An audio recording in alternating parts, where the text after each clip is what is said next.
HD collection. Alright, and here we are. Just gonna do a couple basic tests first. Go through the audio. Mic's picking up okay.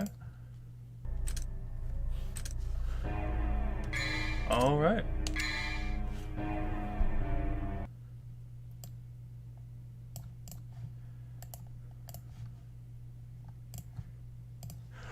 Yeah, I'm not doing the originals today because, unfortunately, I can't record my PS2. And besides... Alright, everything's coming in good. Here we go.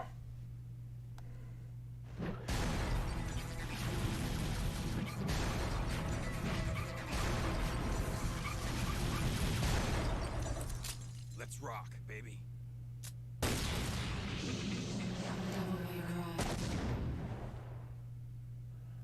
Oh, that is the most 2000s thing I have heard. I love it. Love it. Alright, so I guess no need to delay. We all kind of know what's going on, all know what we're doing, so let's just get right to it. I'll leave this up to chat. Do you guys want to watch the cutscenes or just want to skip them? I mean, because we're seeing Sparta. That's pretty cool, I guess. And if we want to watch them, I'll just shut up for them. Stood up against this legion alone. His name was Sparta. Later, he quietly reigned the human world.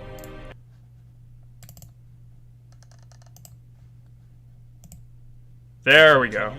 There we go. Video should be coming in now. His death, he became a legend. The legendary Dark Knight, Sparta. There we go.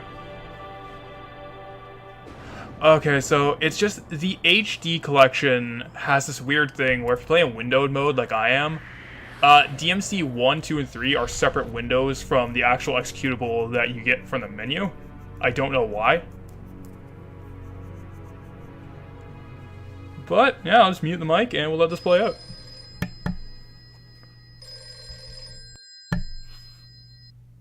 Devil May Cry. Sorry, we closed at 9. Again, no password. I can't seem to get any real business. Whoa, slow down, babe. Well, well, what do we have here? Nature calls? It's in the back. So, you must be the handyman who'll take any dirty job. Am I correct? Almost. I only take special jobs, if you know what I mean. You're the man who lost a mother and a brother to evil 20 years ago. The son of the legendary Dark Knight Sparta, Mr. Dante. Well, the way I figure it, in this business a lot of your kind comes around. And if I kill each one that comes, eventually I should hit the jackpot sooner or later. In that case, you should be used to this sort of thing.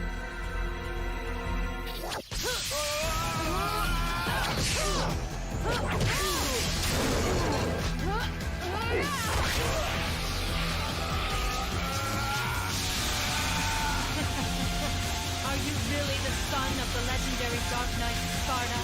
Didn't your daddy teach you how to use a sword? Sword. Time to go to work, guys.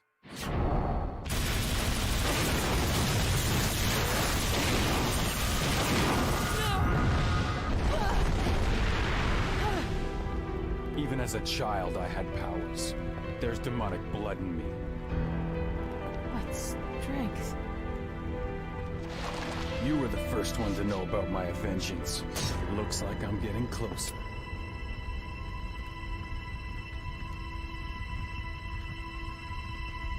It seems that way, but I'm not your enemy. My name is Trish. I came here to seek your help, to put an end to the underworld. What?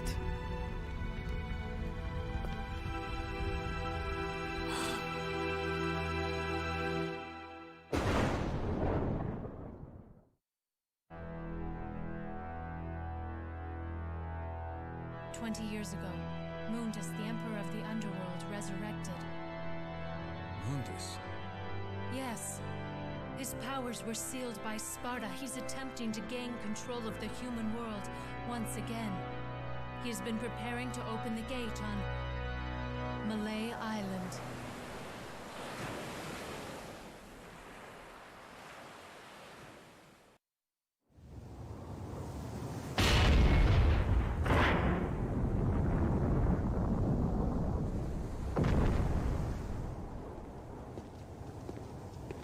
The castle is above this cliff.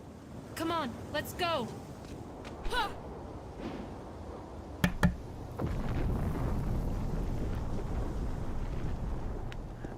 Hey man, don't shit talk Trish. You're just a little kinky, that's all. Alright, we're just gonna get on going. Yeah, I was actually gonna bring up DMC Devil May Cry later, but, you know, since we're already talking about Dante, you know, I would compare the writing of both these games. I would say both of them are juvenile, but they're very juvenile in a different way. Where I think this is juvenile in the sense that it's like kids throwing action figures together and it's a lot of fun, compared to like the 13-year-old angst of DMC Devil May Cry. Which you can't tell me that wasn't the target audience. You cannot tell me that like early to mid-teens were not the target demographic of DMC. I don't know. Maybe that's just me. One of the nice things about New Game Plus is that you can just totally skip things like that.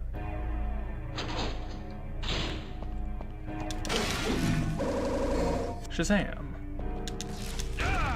And just to get this on the table right now, because this is live, I'm probably going to shit the bed a lot of the time. Probably going to make a lot of mistakes here. So don't expect a perfect run. Do not expect S rank all of the mission run. And just so we know that, get that on the table. It's going to be great. And I'll just say right now, chances are I'm going to cheat on the final boss. I'm going to use items on Mundus because I'm a huge scumbag. And I hate that fight. Okay, so this is actually kind of an interesting detail. Is that if you skip the cutscene, the chances of the puppet or mannequin behind Dante of moving is actually much slower.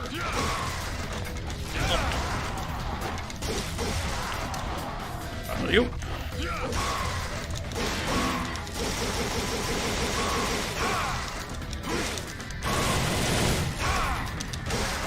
There we go. Yeah, exactly. Like, this game is ridiculous, but that's the point. It's fun. It's goofy. It's campy. Where DMC is just so serious about itself. And yeah, this didn't need to be Shakespeare. Exactly. That's a very good way to put it. Alright. Because the thing is, this is a game that stands on the merits of its gameplay, and its gameplay first and foremost. Where the DMC Devil May Cry, they just really copied a lot of the mechanics that were already seen in Devil May Cry 3 and 4, but then did them worse. So the only real claim to fame that game had was its story that was added by Ninja Theory, which apparently is why they were hired in the first place. I don't know, I need confirmation on that one, but as a story, DMC Devil May Cry is not good. The characters are unlikable. It rips off the movie They Live. I don't know. Alright, come on. Get over here. There we go. Yeah, and, you know, to me, you can't tell me he didn't design Dante after himself, as like an idealized version of himself. You can't tell me he didn't. Look at that haircut, man. Oh, and first mistake is made.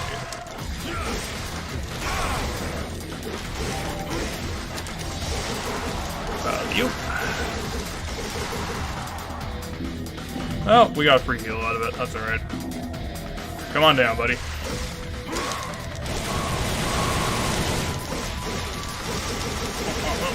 Break down. There we go. So, yeah, that side-by-side picture is hilarious. Did I get the S rank here? Let's find out. I did. Weird detail is when I did the S rank run for this game, I actually found this mission in particular to be one of the trickier ones. I don't know why. Which actually, what I should do, let's go to total results, just to prove, definitively.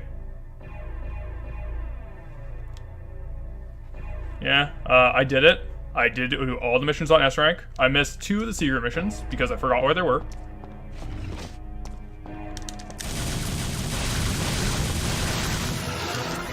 Oh, you son of a bitch. Alright, come on, Shadow.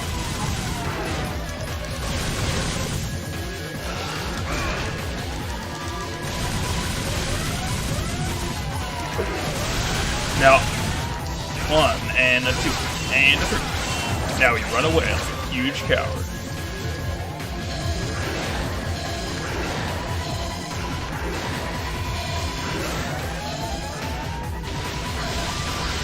Alright, and there should be a second one here. Let's go take him on.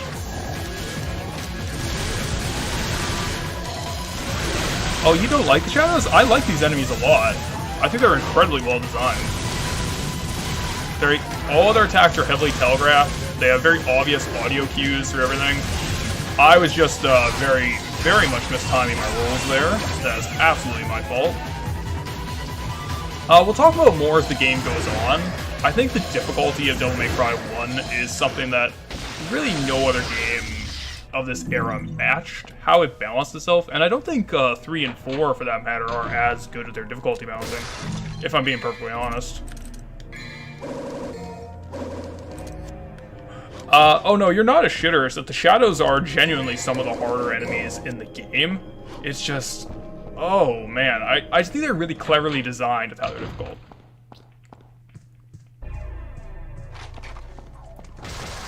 Later. Yeah, we're New Game Plus. Alright. Come here, boys. So, this is the first area where we're seeing one of the more interesting details about Devil May Cry 1 is enemy placements are somewhat randomized. Where you can either fight the Blades here, or you can fight the Grim Reaper enemies, which is why I brought out the shotgun, just in case, but...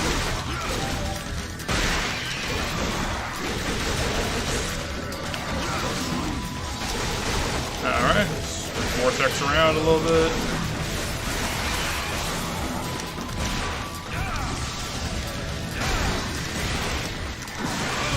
Oh. Because these guys fighting them is one of the worst. Oh boy.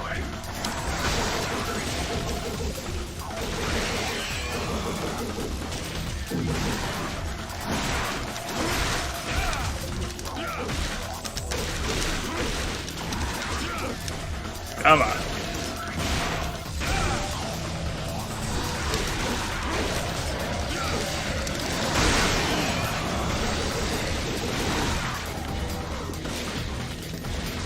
Oh man, come on. Where the hell are you guys?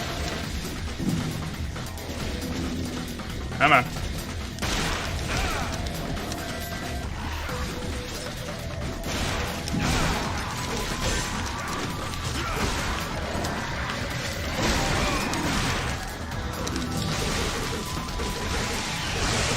There we go.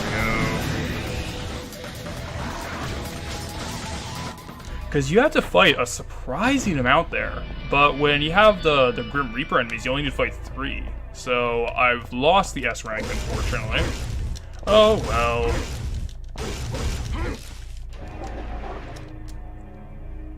Well, speaking of the Grim Reapers, let's get a little tutorial to them. Staff of Judgment.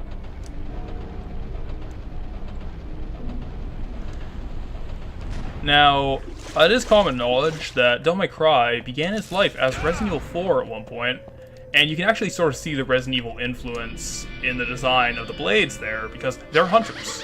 Wholesale.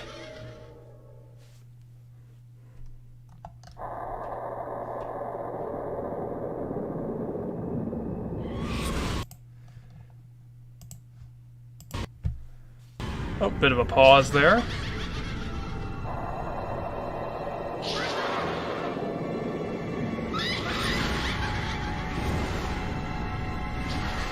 Devil May Cry 1 isn't trash, it's a good video game. Come on.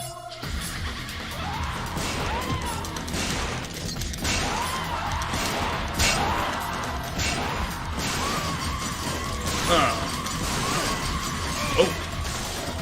Well, that was bad luck. Oh well. But as you can see there, you can actually get one-shot kills on the Grim Reapers there. Okay, let's just get Ebony and Ivory.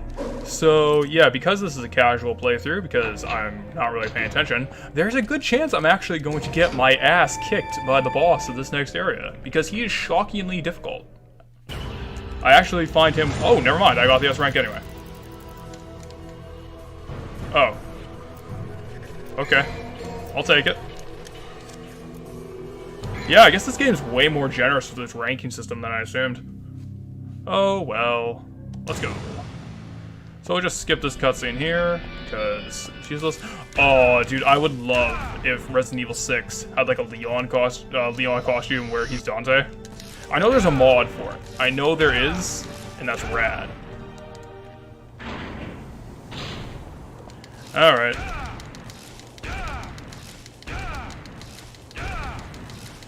Oh, these S-rank runs are going to end, Dave. They are going to end very quickly when I get to...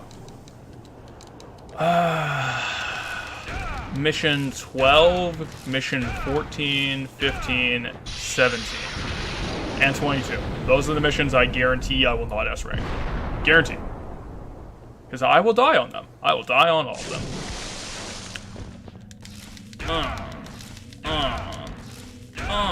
Alright, let's go. 1, 2, 3. 2. So, because I'm trying to show off some mechanics here, you'll see sometimes my slashes are faster if I do the 1-2. And there is a reason for that, which is a bit of a hidden mechanic in Devil May Cry 1, where, it's a terrible camera angle. Well, when I get to a better camera angle, I'll show off what a slash cancel looks like. Come on, Dante. Thank you. Oh, there we go. Shazam. So, once we get to a better angle, I'll show off what a slash cancel looks like. Boom, and right here. So, if you do the 1-2, you notice there's a big wind up and a slowdown there. But if you rotate the stick in a 360 degree direction, 1, 2, puts it away instantly. Oh yeah, there's orbs hidden all around if you want to look for them. And it's time to shut up because Dante is going to make a funny.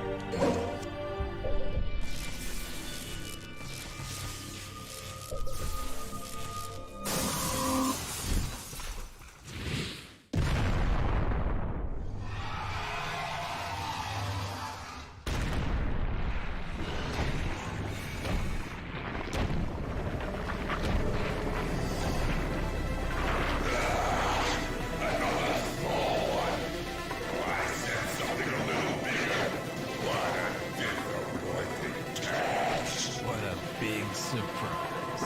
I hope for your sake you got something inside that big body of yours.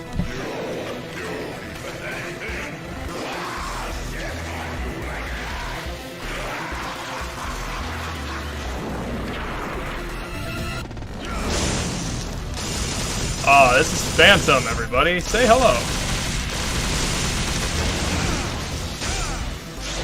Come on. Oh.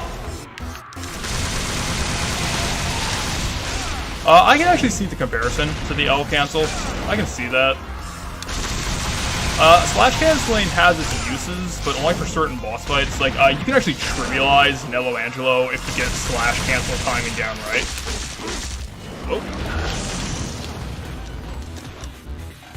Come on. Now, Phantom here is something of a casual filter, I would call him. Because he is the tutorial that you can't just mash buttons to beat Devil May Cry. Now, up to this point in the game, the only enemies you would have fought would be the puppets. You wouldn't have fought the blades, you wouldn't have fought the... no, you wouldn't have fought the shadows yet.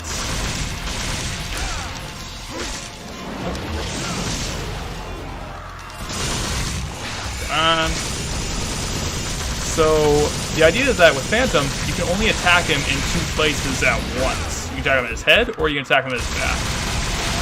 So he's sort of a tutorial that you can't just mash buttons and hope to succeed. You gotta plan your hits.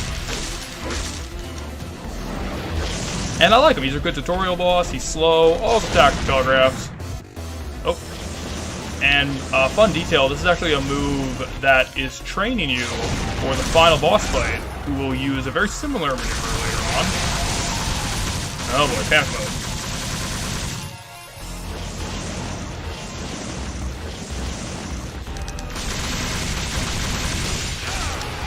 Come on.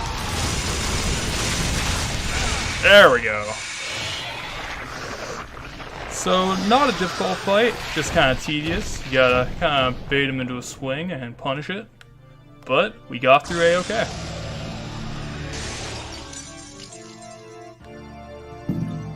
Hooray! Alright, let's see a rank here. Oh, yes, nice.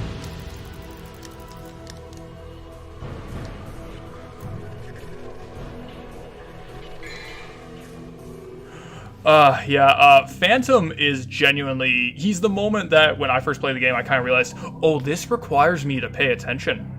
This requires me to play the video game. But you know what? Speaking of punishing Wes, we're going to punish Phantom in a second. Because while you're intended to run away from him here, I have learned that you can just do this.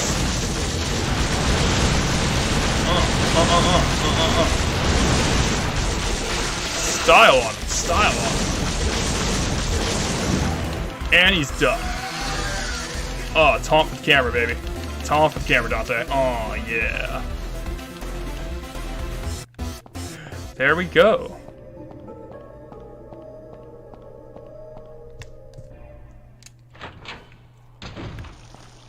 And let's see if we can do it. Yeah!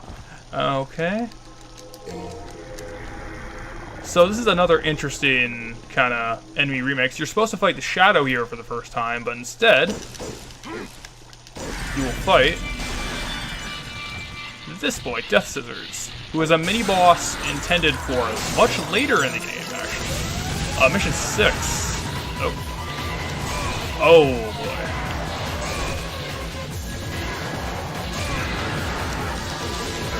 I have problems with Death Scissors. I think he's one of the more difficult fights in the game.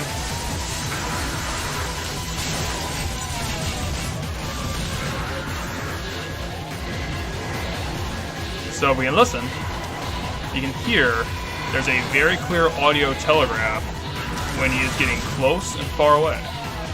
Come on, big boy. Oh, there we go. Oh, Dave, the Resident Evil influences are going to get way more apparent in a little bit here. Oh, up we go, and up we go. And got all my DT back. Oh, yeah. Oh. And a 1 and a 2. So, because we're on New Game Plus, we can actually use Ifrit here. And Ifrit's...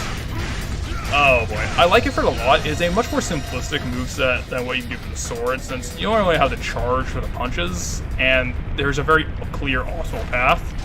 Just taunt him a little bit. But for the next boss that's upcoming, this is nothing short of the optimal path. So let's give it a go. So why does this nun have a ball gag? I don't know. Oh no!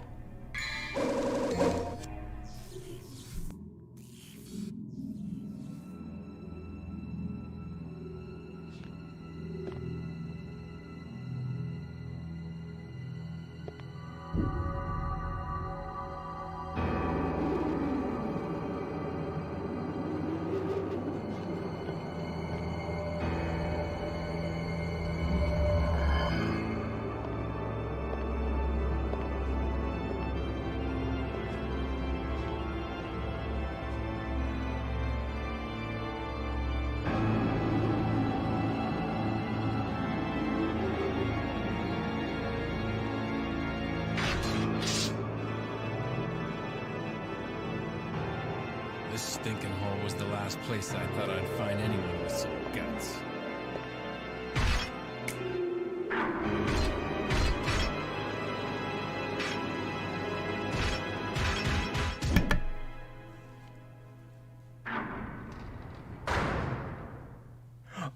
Oh, I fucking love that so much. Like, let's take this outside, fucker.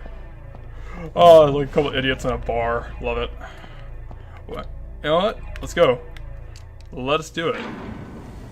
And here we are. Introduction to this game's rival character. Probably the first one I can think of in a game that fits sort of the archetype of the rival character in video games. I guess Proto Man might be before him, but... Oh, just listen to the song kick in. Oh, it's so good. Here we go.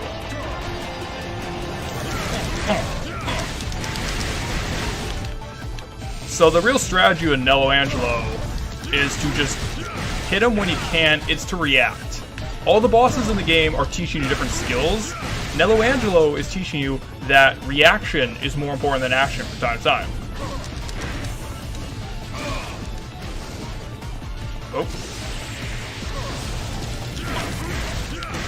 Boom, boom, boom, boom, boom! Alright.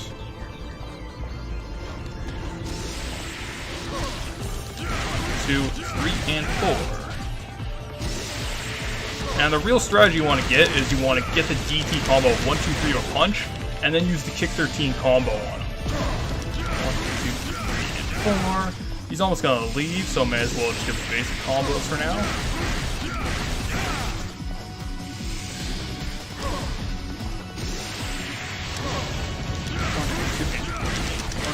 4, 5, and he's gone. So, what you'll see me doing is that I'm doing a lot of... There we go. You'll see, one thing I'm doing a lot of in this fight is I'm taunting a lot. Oh, Dante, please no. 1, 2, 3, 4, 5, and I'll taunt. And you'll see, when I do the taunt, I actually get a bit of DT back. And the same thing goes if I were to shoot Nello. Like, as I shoot him, I get a little bit of DT regen. That's one of the things I really appreciate about this game, is that there's always something for the player to do. This is something Matthew Matosis said in his commentary on Devil May Cry 1, where there's always something for you to do in this game. You're never left in a position where you're just waiting around. I just lost my perfect run.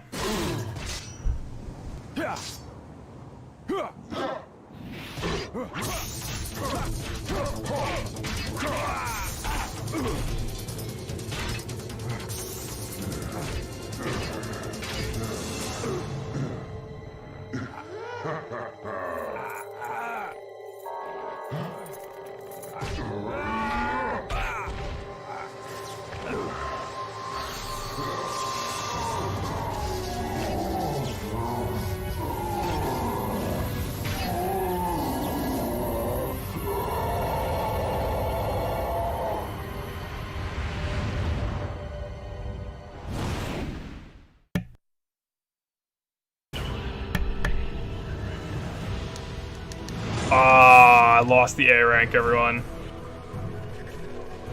I lost the perfect run because if you saw in the middle, just before I hit him, and before I popped DT to get the iframe, he hit me and I lost a full health bar. Because the thing about Nello Angelo is that he's insanely punishing.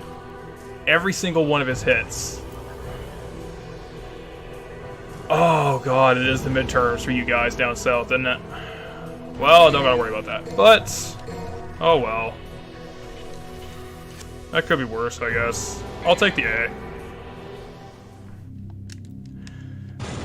So, S-rank run, already ruined, everyone. But yeah, this game is really brutal when it wants to be, and Nello Angelo in particular is really unforgiving.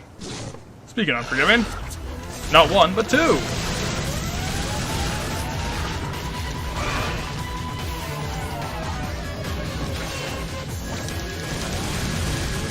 Hey, Dave, there's nothing wrong with Dante's dress.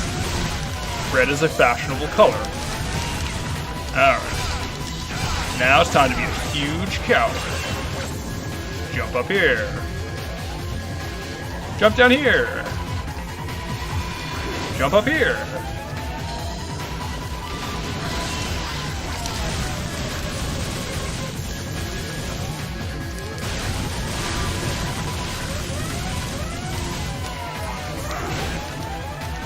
Come on.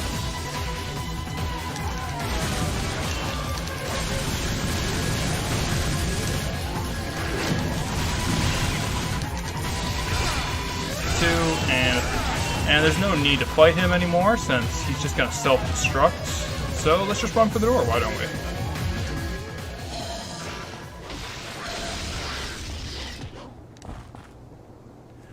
There's some runs where I can get right to the door before it pops, but unfortunately, I cannot do it this time.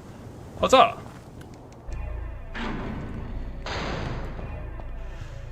Yeah, but I could have done it with, like, S ranks.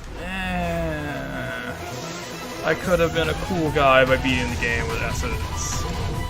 Oh, well. That's probably like an A rank right there. I don't know. Yeah. I could have gone way faster. Should have taken that one hit. Oh, well. Yeah, I don't need to save. That's pretty good. So it's time to show off a little bit more Ifrit, because Ifrit has pretty cool DT moves outside of just the kick. He has two, which we're going to show off back to back in a second, because it's incredibly effective for this one enemy type.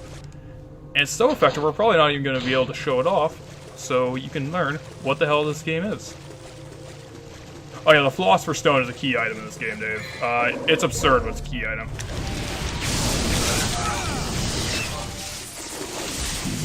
Did you guys see it? Did you guys see what I just did there? I used Inferno and Meteor, and I killed everything in 2 seconds. Because, my lord.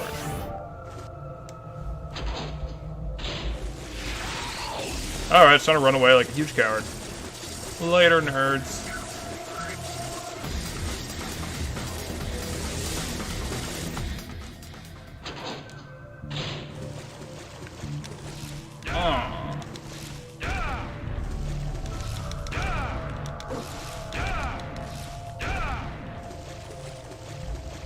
Oh, the blue people in the sewers, those are plasmas, Dave. Those are only there in on hard and Dante Must Die.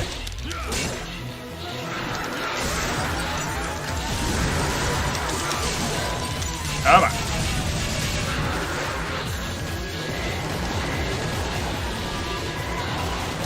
Come on.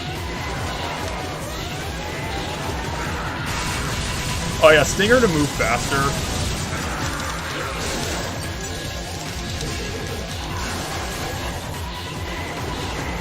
That's actually one of the problems I have with DMC1. It's something that they didn't fix until 4, is that the default movement speed is just really, really slow.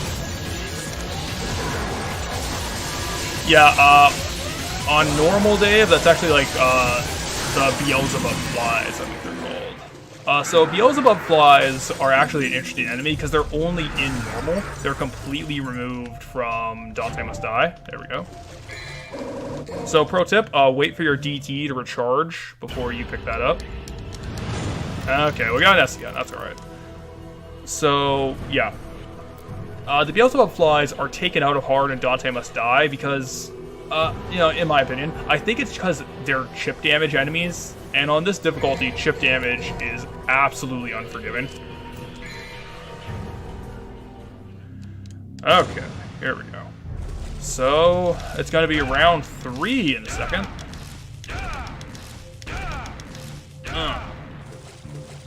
So satisfying. Well, here we go. Round 3.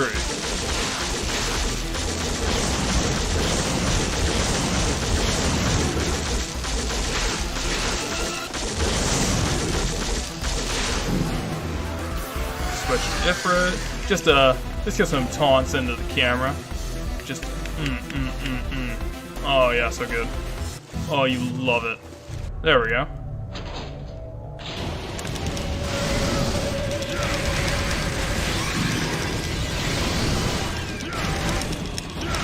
Two, 3, and 4, and round it.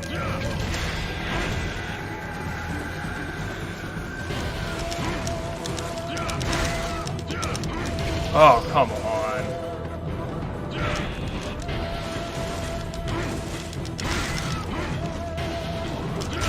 There we go.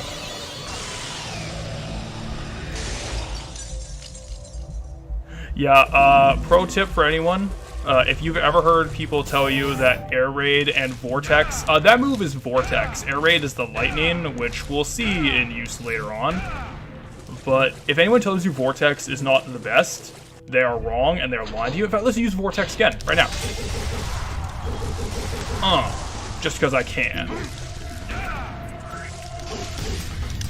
And million stab. Oh, it's always so satisfying to do. DMC3 has the best version of that, but, you know, whatever. Who's even counting? You. Oh, no, I know you meant Vortex. Is that Vortex and Air Raid are... They're sort of synonymous with each other because they're the same thing. Well, that's the thing is that, well, it's like... If you're going to use Vortex, you're going to use Air Raid and vice versa. So it may as well just be called Air Raid at that point. I don't know. But Vortex and Air Raid together, if you don't play the game with those in your inventory, or, sorry, in your skills library, you are sorely mistaken and should amend that. Pachow. So who's ready to bully? We're gonna bully a boss. Gonna completely bully him. I love this room, by the way. Like, look at this Art Deco crap. Oh, it's so good. This game has an amazing art style. It's something that, honestly, 3 and 4, in my opinion, were very much inferior to this game's art direction. Oh.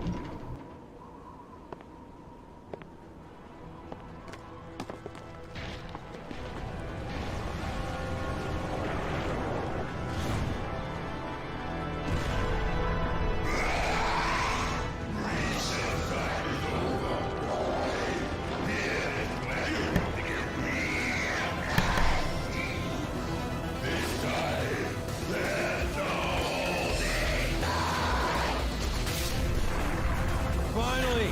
I was getting tired of playing your childish games. Alright, let's go. Let's go.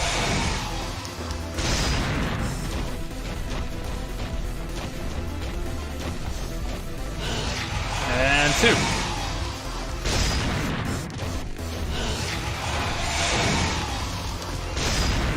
And come on, come on. Go again, go again, go again. One more time, baby. There we go, there we go, there we go. Oh, darn it. Well, here we go. There we go. Bye, Phantom.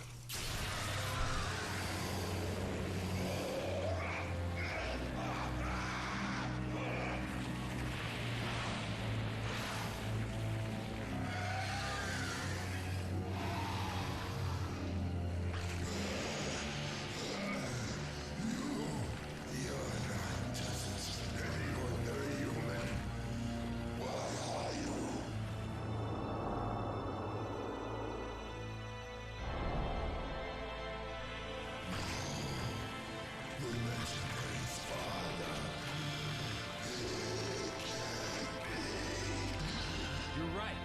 I'm his son, Dante. Sweet dreams.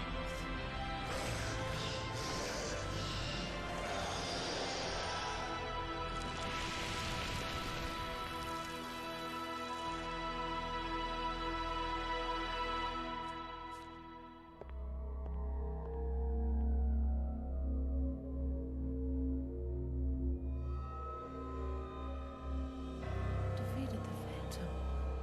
Incredible power.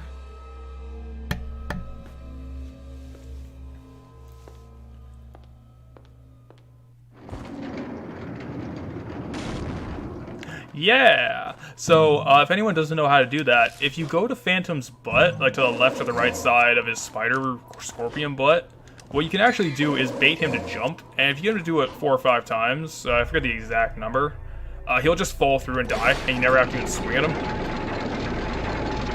Yeah, it's very Mario Bros. 3. It is totally the final boss of Bowser.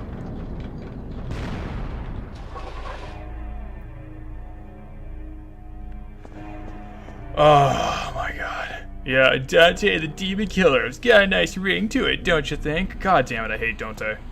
Oh, he's the worst. Alright, get another yellow orb. Use the trident. Let's skip that because, I just want to get a move on to not ruin the timer. Another time fetish, another time. We have a schedule to keep.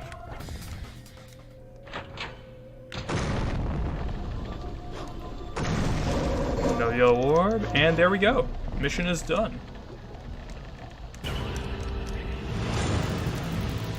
I haven't gotten below an A, so, that's okay so far. I should have gotten an S on Michelangelo, because that's the easiest he's ever going to get. Because Michelangelo 3 is going to kick my ass, everybody. Get ready for that.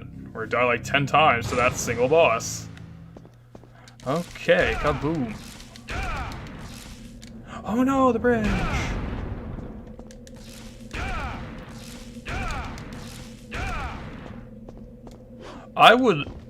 That's actually a good point.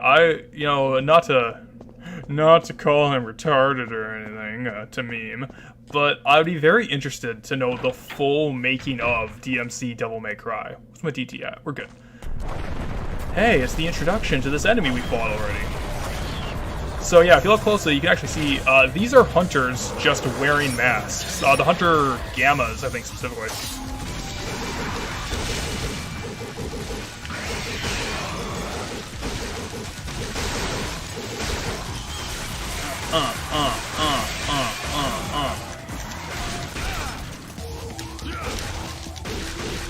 Yeah, they bear a striking resemblance, at least in my opinion, to the Hunter Gammas from Resident Evil 3.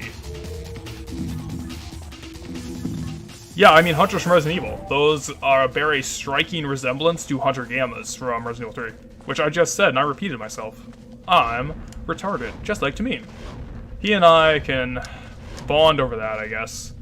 So, because of the way New Game Plus works, I can skip the Griffin boss fight here. If I just punch this with Ifrit, because, the fire attack, I can just light that and leave. But you know what? I'm not a coward. We're gonna fight Griffin. We're gonna beat his ass. Oh, and I'm gone. And here is an artistic, this is true writing right here. Tamim could never match what's gonna happen right here.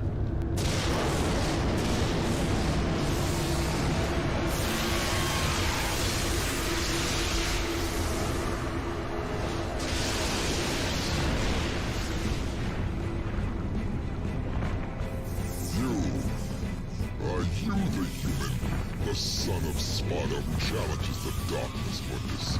Block off, Featherface, or you can stick around and find out the hard way. Oh, yeah, boy! Oh, here we go, here we go! Come on, come on! Oh.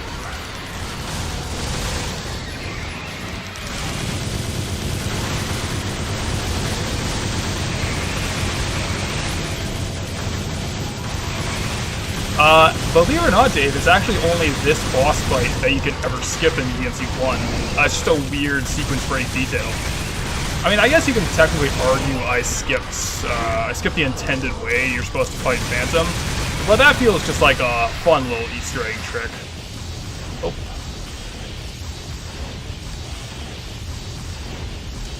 I hate that move. So here's the problem with Griffin, but, I guess not a problem, it's just an alternative way of fighting him.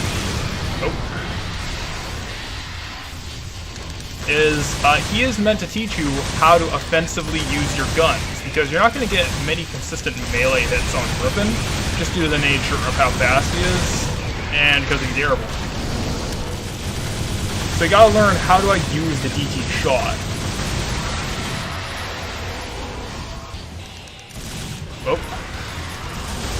Don't have. Oh no, everyone. My perfect run is ruined. Oh well. Don't have Sonic 06 flashbacks just yet, Dave. This is a good video game.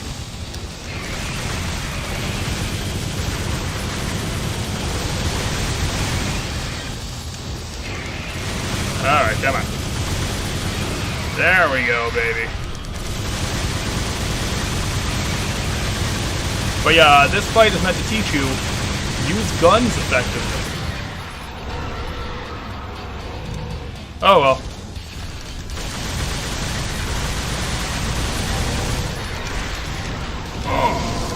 Come on.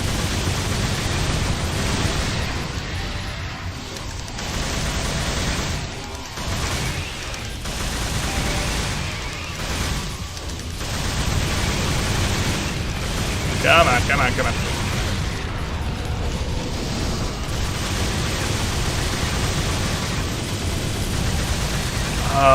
It is double ruin. I could have been so good. I could have done good, but I completely screwed up, everybody.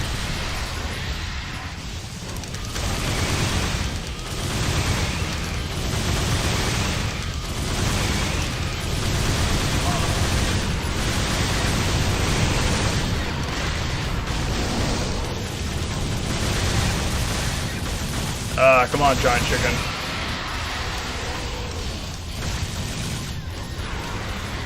Actually, this is a weird comparison to make. This arena reminds me a lot of the arena where you fight Calmalit in Dark Souls Artorias of the Abyss. I don't know why. Alright, let's go. Bash! And he's done. Let's just taunt him for good measure, you know, that's the kind of person I am.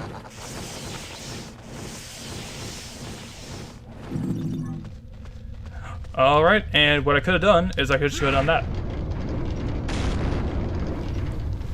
Calmalit from the Black Dragon from Artorias of the Abyss is the DLC's name? I'm pretty confident that's what it is, but alright. Yeah, where you fight Calmalit, or however you say it. Big Black Dragon.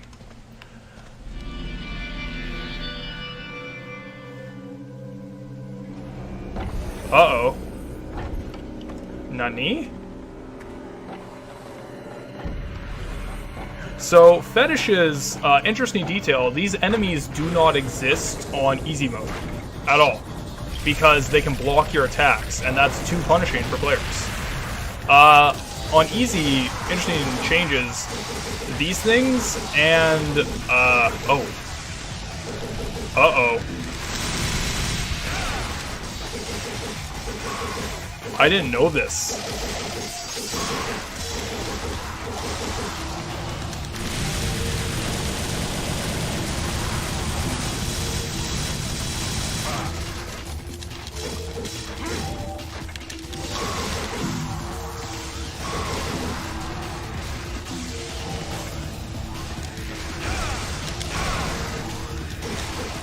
So, I guess, as you saw there, a lot of these enemies are popping Devil Trigger themselves and becoming obscenely strong. Well, the reason for that is a Dante Must Die edition, where enemies are across the board weaker, but the big difference is they now have Devil Trigger, and they can pull it either on a timer, which will be on your screen, or just pull it at any time. Which, in this fight, I guess the DT timer counted down in the cutscene. So, that's not good. I didn't know they could do that. Well, learn something new every day. Don't have to fight any of the guys here. So, let's just get that for posterity's sake. And use the orbs and leave.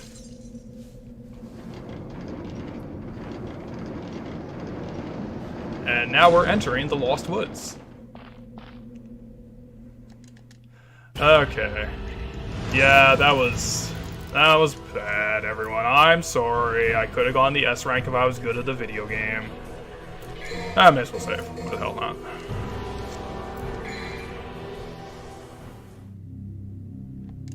Oh yeah, enemies can DT in pretty much every Devil May Cry game, actually. It's like an invisible timer. So, there's some weapons I haven't showed off yet for guns. What we're going to do is we're going to use this opportunity to show off the grenade gun and why it breaks the game.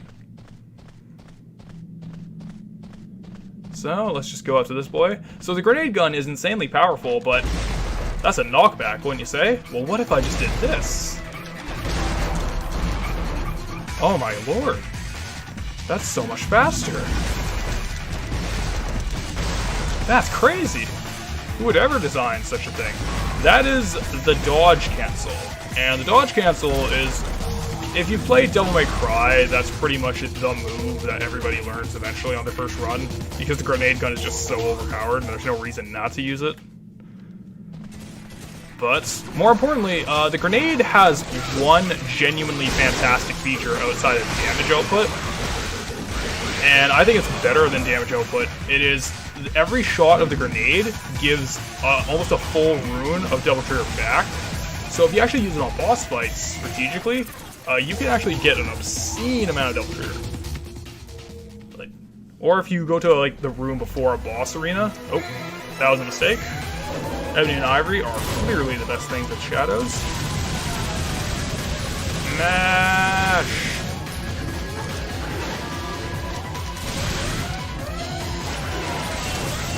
Uh-oh.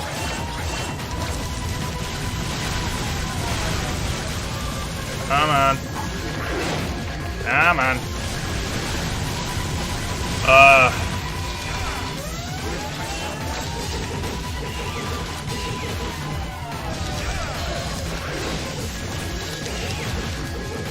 Oh, that's just goofy. Yeah, certain enemies have certain songs. This is, I think like, Siren Song or something like that, or Crazy Siren. It's a song associated with Air Raid, pretty much. Oh, I'm gonna fucking die here. I'm gonna fucking die here. Uh-oh. Uh-oh. Uh-oh.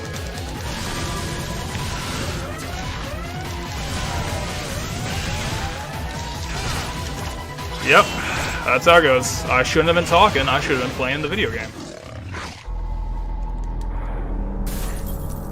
Yep, so I'm trash at video games. I don't know if any of you knew this. Here's why I hate this mission. Here's why. I'm back at the start. So, here's the thing. If I reload my save, like, watch what happens. Like, let's just reset the save. Watch this.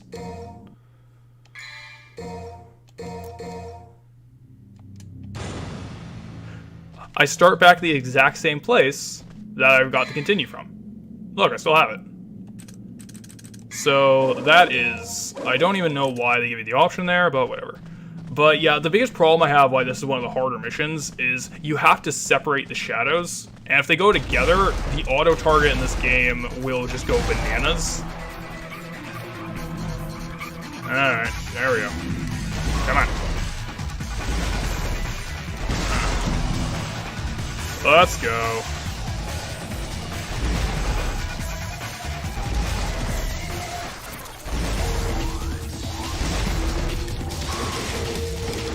Come on.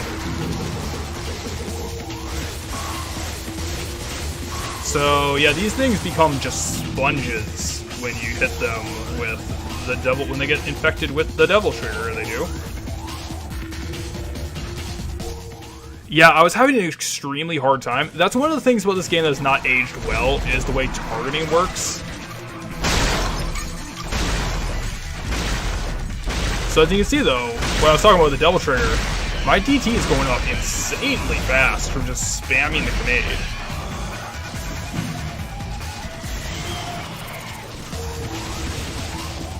Alright, so what I should do, before I even enter that room, get Ebony and Ivory out, let's go. Hooray!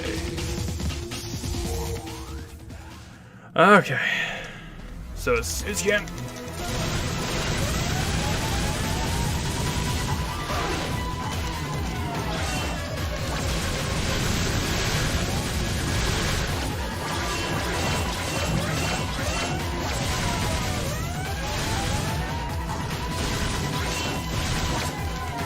Come on.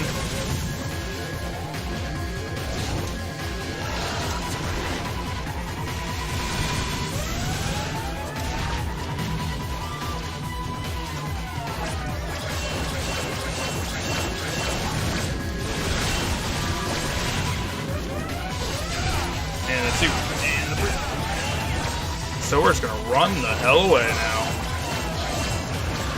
We're just gonna run away like huge cowards. Or you know what? Let's just eat it. Let's eat it. Screw it. Who cares?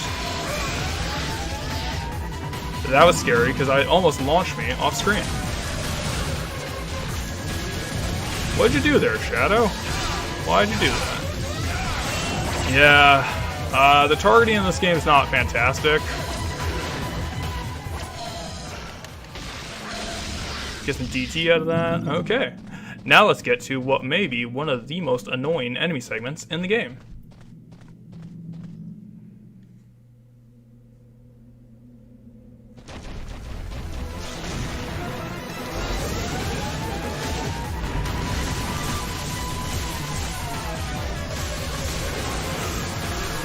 Yep. Yep.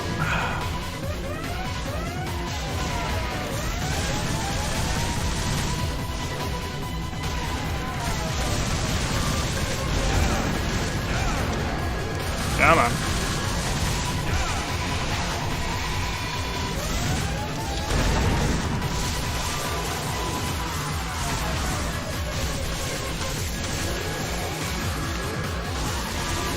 Come on. Come on.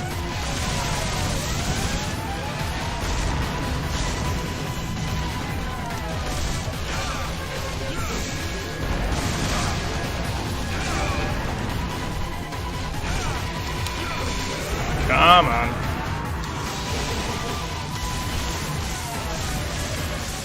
There we go. I mean, I made a lot of dumb decisions there, but screw it. And DT is back. Okay, let's go to mission 11. I didn't earn that. I cheated. That was cheating. I'm sorry, everyone. That was not a valid S rank. That was poopy. Okay, here we go.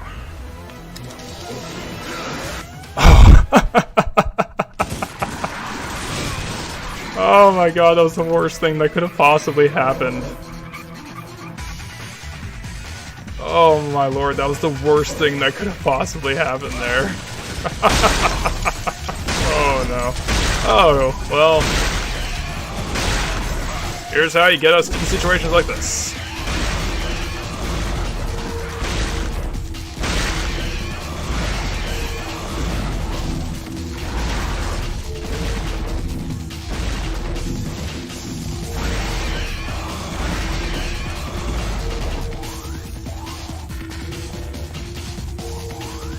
Okay, 1 and 2 and 3.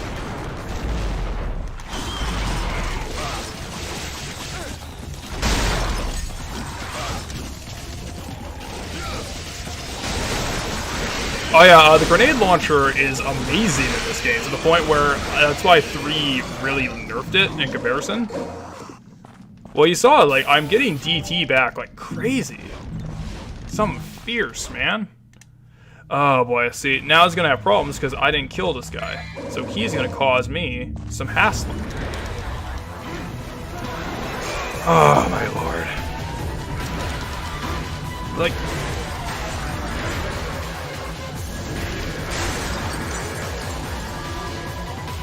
There we go.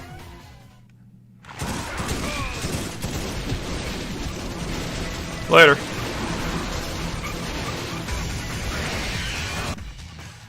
Yeah, the Kalina Ann is only good for the Arkham boss fight. That's it. Everything else, it's just use Ebony and Ivory in DMC3. I'm talking about DMC3 right now when I say Kalina Ann for anyone not in the know. There we go. You know, screw it. 1 minute. May as well get that while we're at it. That was the worst possible turn of events. Just that guy launching me into the well. Oh well. It's a pun. Oh, well, here we go. Round 2.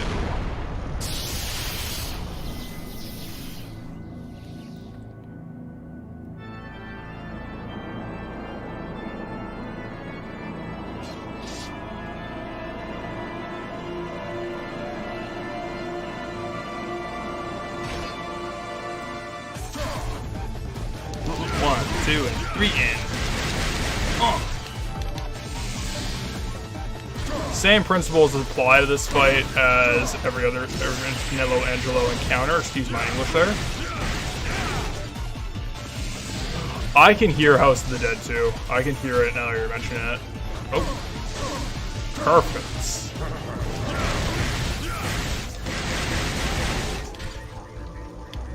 Come on.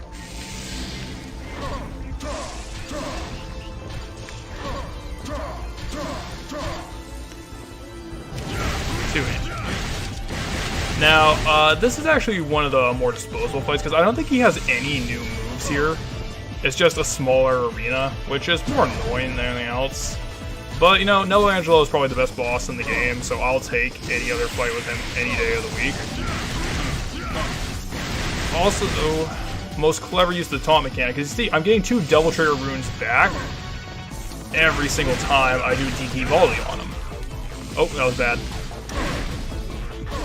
So, basic rule of thumb is that only do the taunt after you've done the volley, because he's guaranteed to teleport.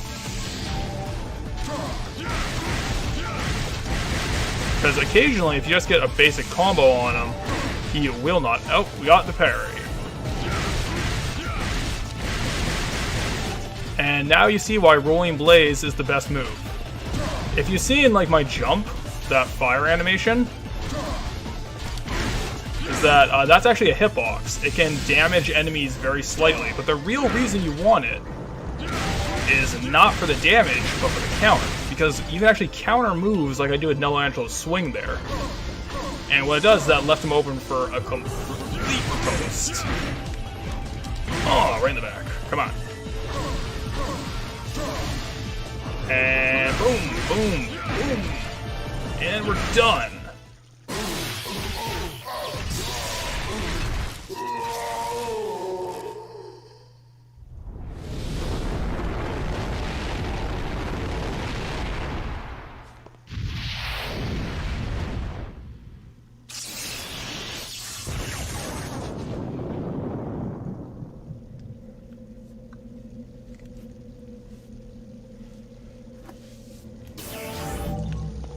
Ah, Nello Angelo. Such a good fight.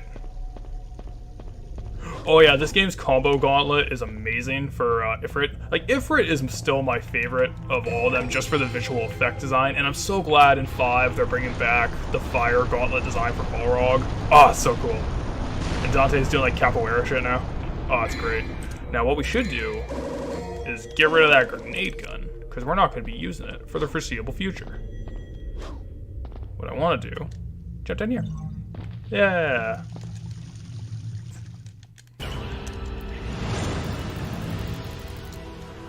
Ooh. That is a question. That is a question.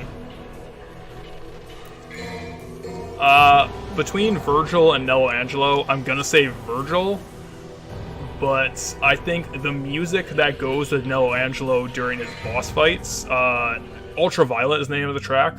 It is head and shoulders above all the music that is in any Virgil section. I will, like, fight me on that one, fans. Virgil's theme, Virgil 3 battle music isn't that great. Fight me. Alright. Come on. Ah, it's Vortex, I'm screw it. So, I will say Virgil is better as an actual boss fight, but... because, like, Virgil is the best. But, hey, swimming. But Nello Angelo, I think, has way better presentation in the music. That's just me, though. Alright, so we're gonna get to probably the worst fight in the game.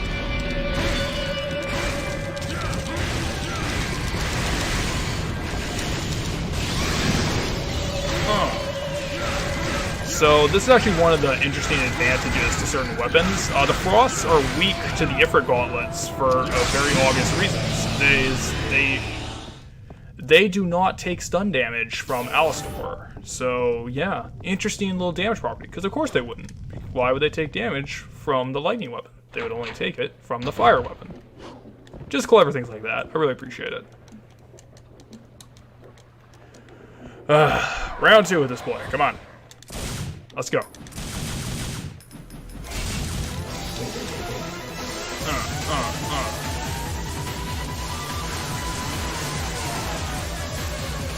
Come on. Come on. Think tough. Think cool. He's dead now. We did it, everyone. We are going to get to the single worst fight in the game in a second. I hope everyone is ready.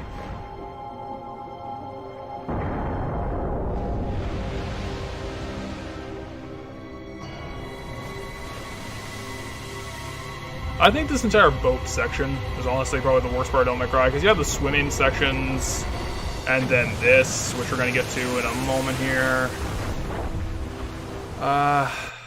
It's not even the boss itself, it's just the arena and one new move that if you take it out, the fight is infinitely better.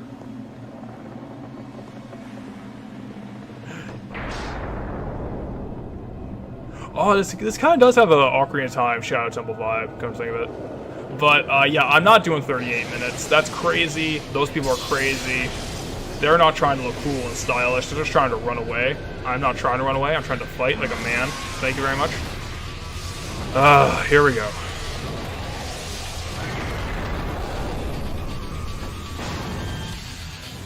Here we go, everyone.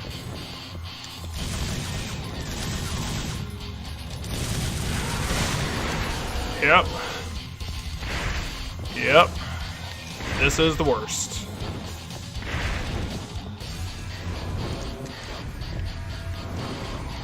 Come on.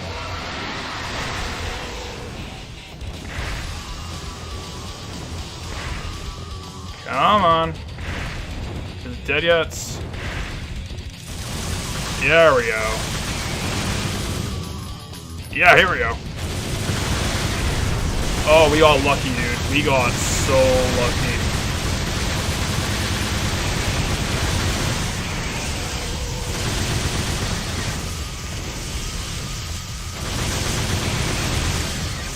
Yeah, Wes, do an S-rank speedrun.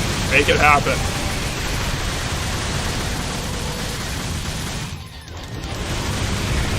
Come on. Oh, we got really lucky here. We got really lucky. Because sometimes people stay airborne almost indefinitely, when in reality, you want them on the floor like this, because I'm really hella bomb. Like, look at it disappear.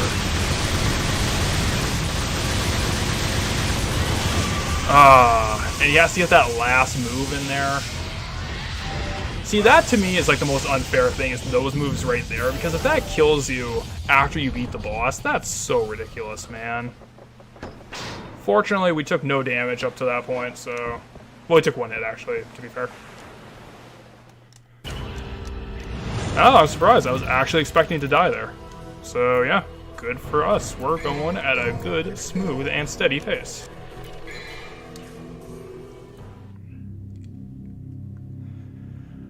Oh my god, are you gonna do Vampire Rain all trophies and the speedrun for that game? Or are you doing it? Like, I'll watch. It's like, Vampire Rain is a treat. I'm skipping that, screw it.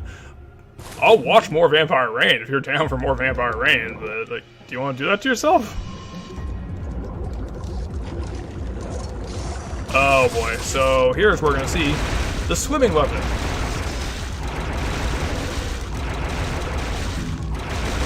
Oh, there's none? Really? Oh, well, then I guess you have already completed a Vampire Rain Altered Species All Trophies guide. You have done it. Congratulations.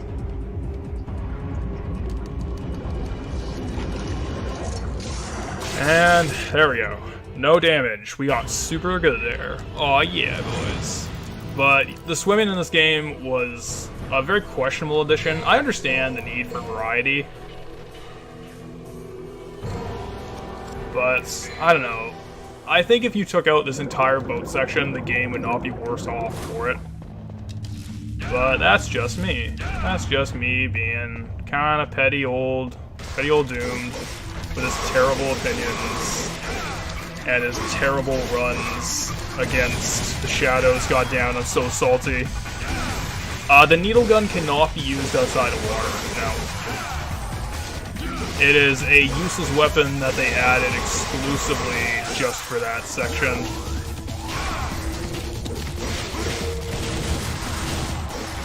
There we go. So we're gonna switch to the shotgun here, because this hallway is a pain in the butt. Oh, it's only been an hour. Oh, we're making actually pretty decent progress. Come on. Come here. Come here. Come here.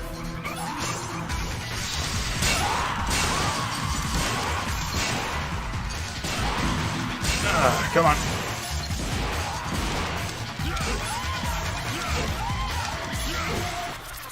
Oh, Lord.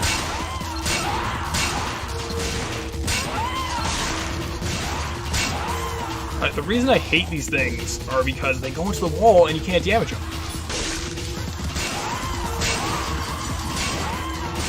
There you go. And there's so many of them in this one hallway, man. Like, come on. Come on! Like, look at that. Get over here. Get over here, nerd. Oh, you were joking. Get over here. And look at that. I can't hurt him. He's on the wall.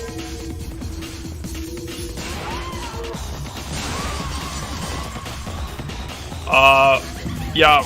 Yamato has a very practical use in lore over all the other swords. Like, Rebellion is just Dante's sword that he likes because it's a big dumb broadsword and he's a big dumb man-child, but Yamato actually has a genuine in-universe reason to exist, and that's why Virgil likes it so much. And I guess Dante, like, sold Alistair when he was done with Devil May Cry 1 to pay rent or something, I don't know. But Alistair is gone for the rest of the series. Come on. Come on, Belle. There we go.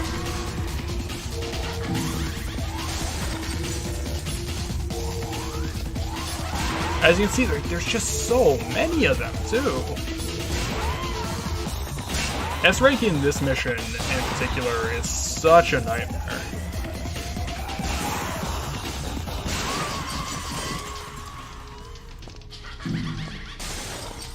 Oh, in-game? Yamato in this game, there's no real reason to use it at all. And Rebellion actually isn't in this game, there's Sparta. I might show off Sparta later if I'm feeling really ballsy today. Because Sparta's interesting where it has no devil trigger, but it does double the damage. So it's like, do you want higher DPS or higher DPS in individual instances determined by a meter? I think Sparta can be good on hard. I think it's incredible on hard just because the extra damage output it has. But with enemies that can DT, I think Sparta is just kind of outclassed.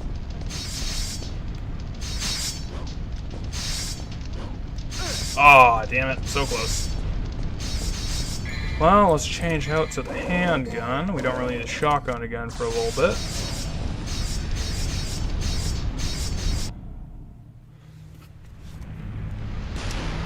Let's go.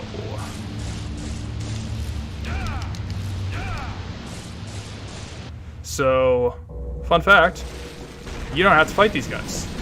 You can just run away. Run away like a scared little girl.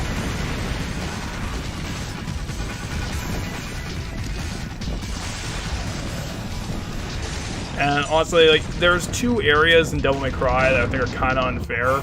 That's one of them. The idea that you can just take damage from falling rocks, and that's the biggest threat to you in that arena, that's always rubbed me the wrong way.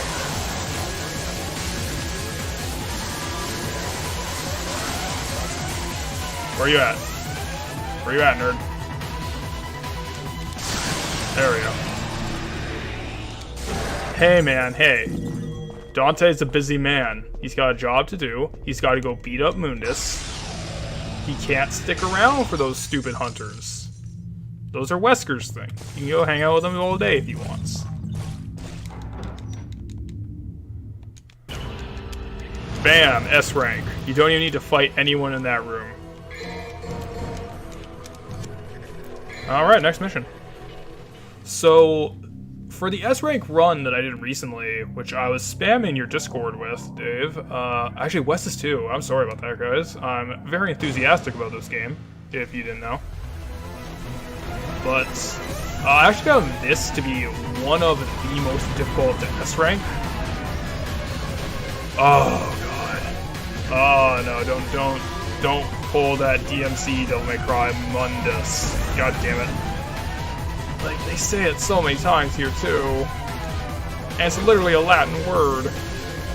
It, like, means, like, beautifully adorned or something like that. Which, we'll see with Mundus later.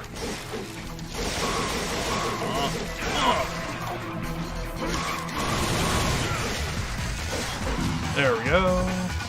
Get the lights. But this upcoming boss fight is actually one of the most difficult to S-rank in the game, just because of the raw damage output that it has. It is a very tough boy, and we're going to see if we can do it in one go.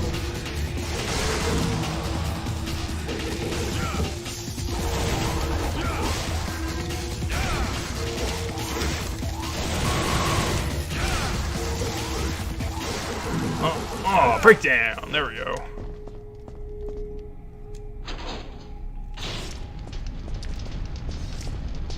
So, interesting detail is that there's two sides to this hallway here. You only have to go to the side I'm going to right now, which is much easier since it doesn't have Sin Scissors trying to kick your ass.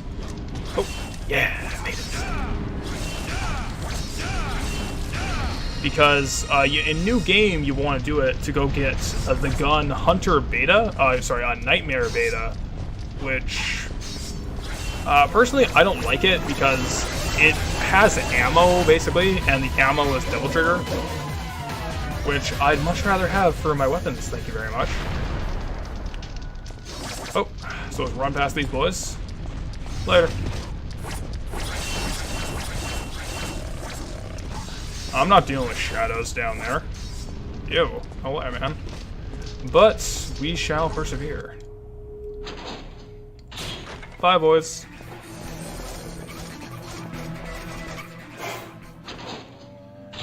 Oh, it's nighttime!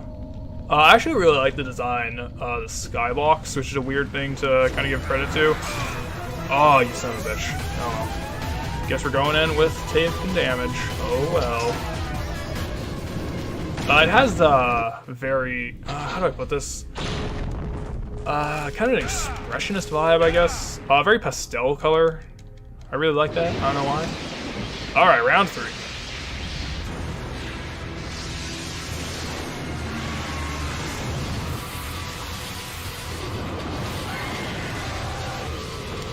Let's go. Yeah, Dante is a working class man. He's a private investigator, don't you?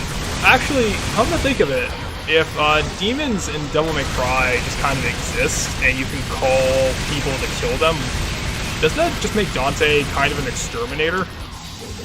Like, just glorified pest control in this universe?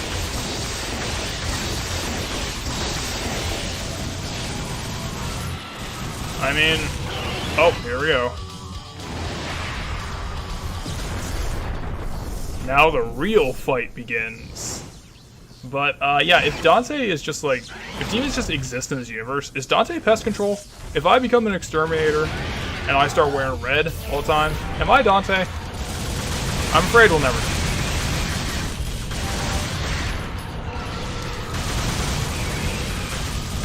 Come on. Oh. So this is probably his most dangerous move, just because he can do it when he's like 2 feet in front of you. And if he does that, it is insanely hard to get a dodge volley. But if you keep your distance, no problem.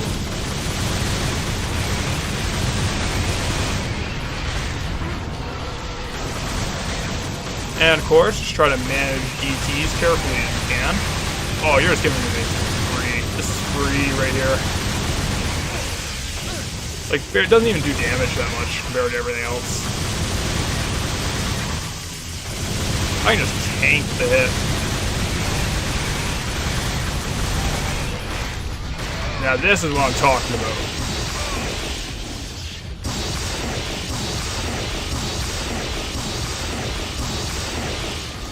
That is his most dangerous move. If he does that, like, 2 feet in front of you, you'll easily take damage. Does big health down. Big damage. Big problems. So, try to be more careful from this point onward, I suppose.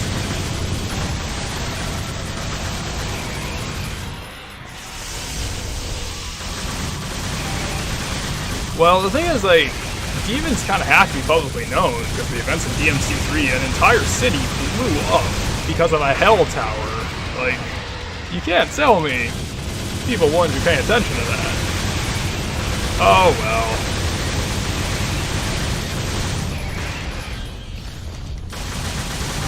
Oh. Let's not get hit here.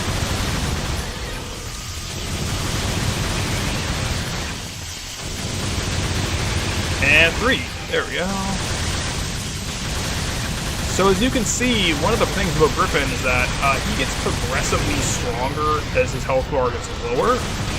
Like, my shots are doing less and less damage as the fight goes on for longer and longer.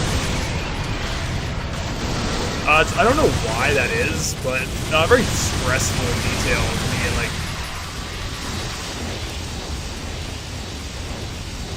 the final.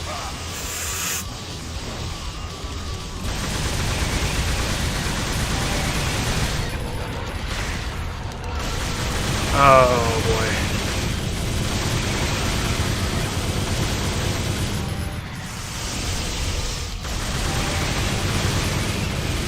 Oh, it's getting bad.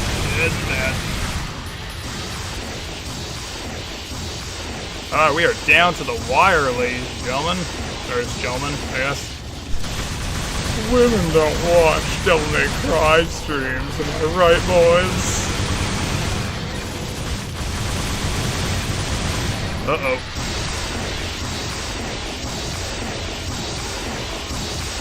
Oh.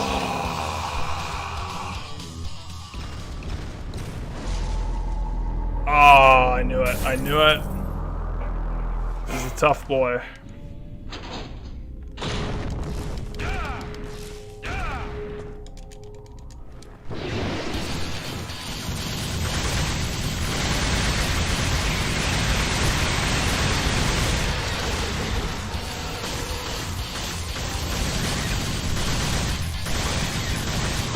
Come on. Yeah, I was so close too. Oh, it's the worst.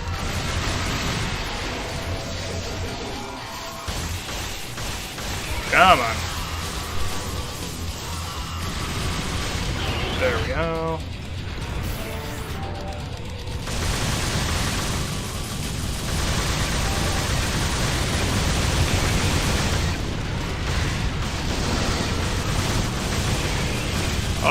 I don't want to play Zelda games. Those are for casuals. I don't know, like, just being real, I think guys who do anything just for, like, female attention, just to kind of get laid, are real scum dudes. I don't know. It's like, do what you love because you love it. And if people come along and just want to kind of do the hanky-panky with you because of that, you're being yourself. And you know what? That's cool.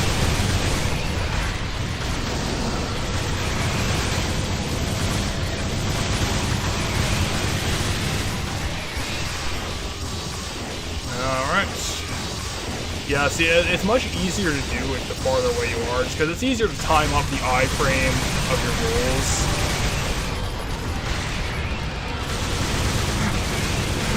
One philosophical game critic, yep.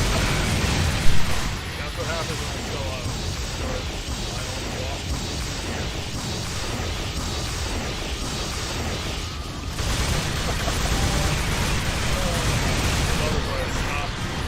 real talk,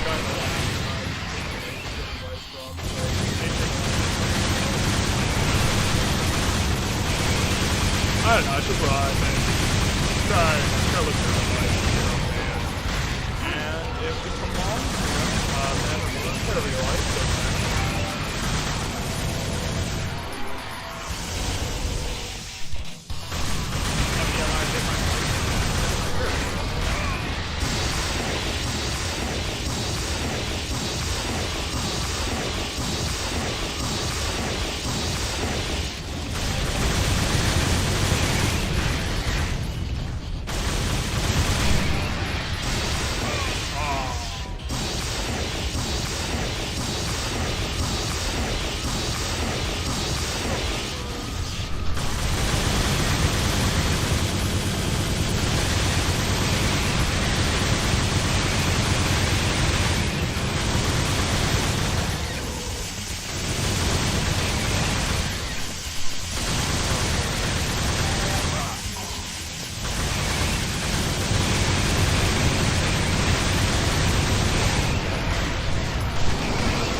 Definitely the powers of Sparta.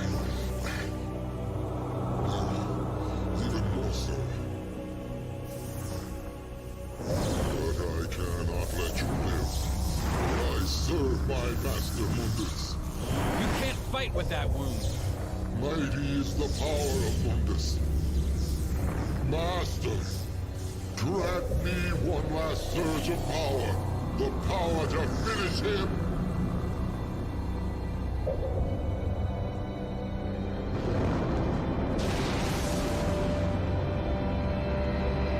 Master Mundus.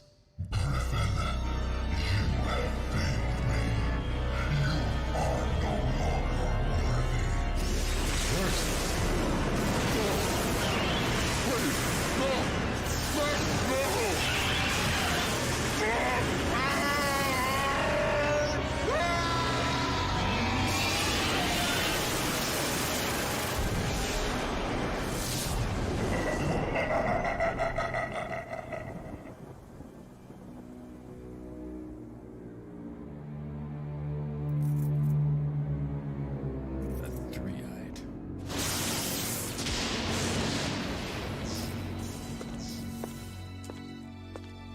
You beat him. Maybe it was too easy for you. Mundus. His heinous ways make me sick, killing even his own, like they were nothing. He's the one that took the life of my mother, my brother, and Shirley. My mother used to always tell me that my father was a man who fought for the weak. He had courage and a righteous heart. In the name of my father, I will kill Mundus. Alright, we're just gonna test the mic again. How's that?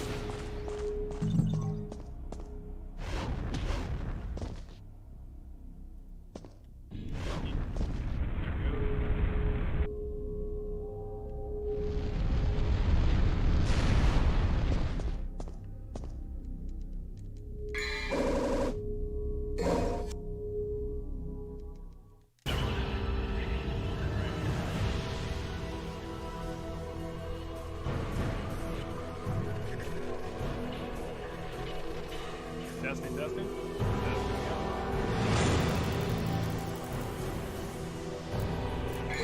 Save right here.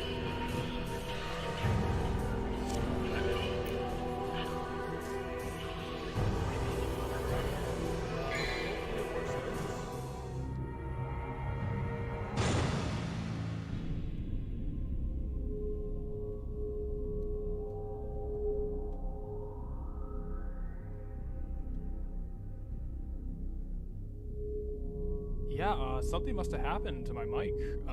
I'm very sorry for that. I might have to switch out mics in a second here, because I have never, ever had that happen to me. Yeah, just let me know if it's still problematic. I will try to fix that.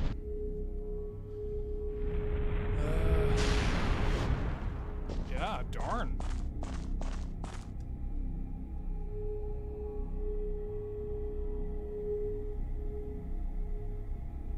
Testing again, testing again. I don't know.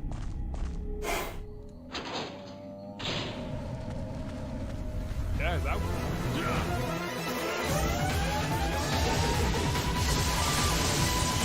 Yeah. I had to pause for a couple minutes.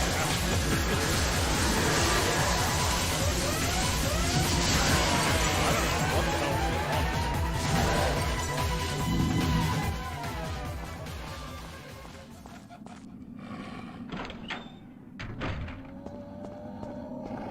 So yeah, I guess the mic's still a problem.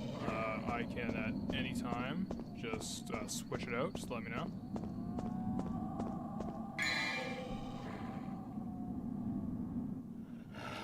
All right, we're just gonna have to put on intermission for a second, actually.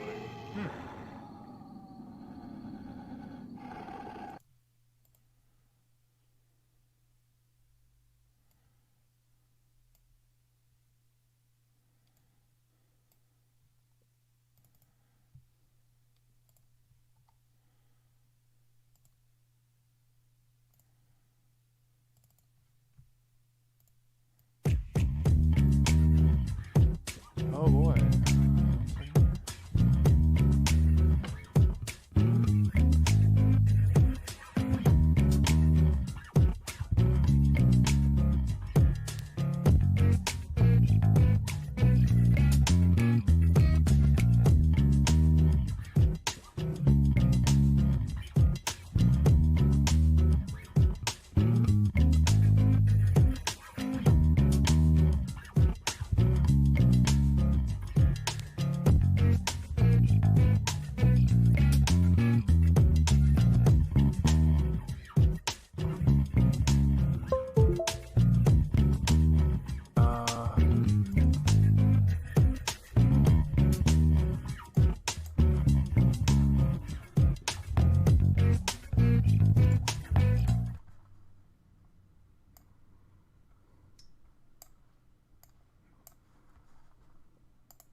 Okay, we'll test out the snowball then. Hopefully this is working better.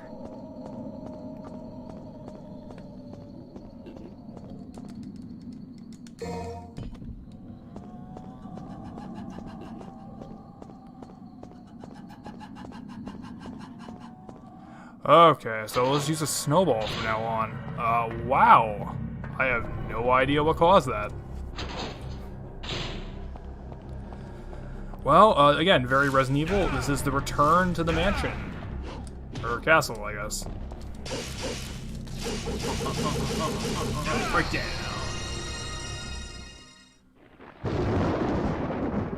I was using the Yeti. I was using the, what the hell's that? Blue Yeti. I have no idea. It has never done that to me before. I don't know why it's failing me now. But I just decided. So here's the plasma, the official introduction to them.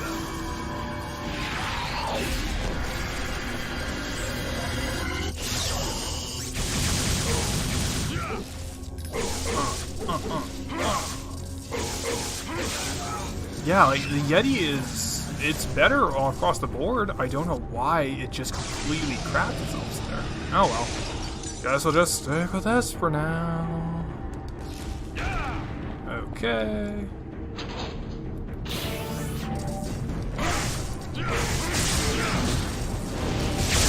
And there we go. Just give him a taunt for good measure.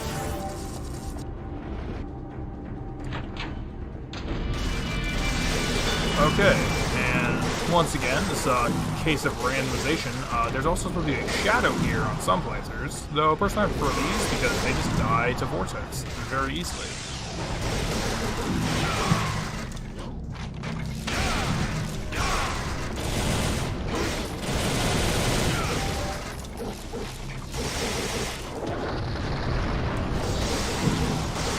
There we go. Now what we're gonna do... Oh, I'm sorry, Wes. Well, we beat Griffin. He kicked my ass. Oh, we're gonna run away now. Yeah, I'm sorry there, Wes. I don't know why you got signed out. That seems like YouTube is trying to curse you. But, so this upcoming boss fight is, if Phantom was the first Nightmare, was the first casual filter, then Nightmare. Oh, Bear.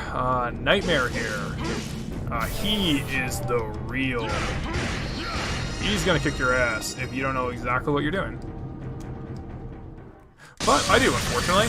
So you will take constant damage from Nightmare unless you either constantly jump or move and shoot like that. If you just move around him and circle straight while you're shooting, for whatever reason, he does not attack you.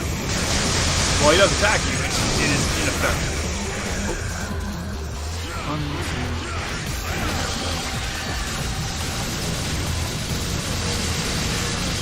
So this boy, there we go. If it is nothing else, his tutorial for why rolling blades is amazing. Because you can use rolling blades counter his moves. The side stab he did there, I was only countered because Rolling Blaze hit it as I jumped into it. Because the hitbox counted as an attack. Oh, here we go.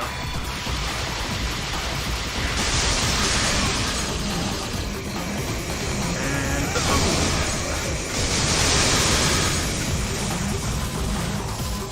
nope, not yet.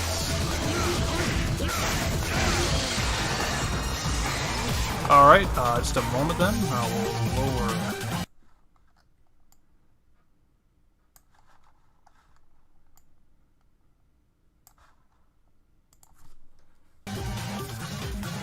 Let me know if that volume's better.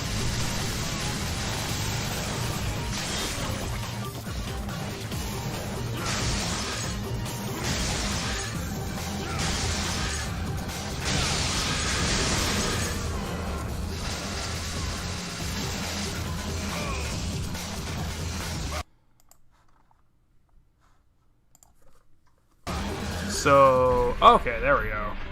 There we go, everyone. So yeah, this is the gimmick of Nightmare, is that he can eat you, and now we gotta fight a gauntlet of all old bosses. Become the ooze. Now this is actually the ideal strategy on Dante Must Die, though you can get through hard and normal by avoiding it entirely, because because of the Nightmare has so much health now, you can destroy those orbs and make them nigh invincible, where they take nothing but the smallest chip damage. But if you halfway through the fight, ideally halfway or towards the end, go into the ooze, then what you can do is you can reset it, and I used the wrong weapon there.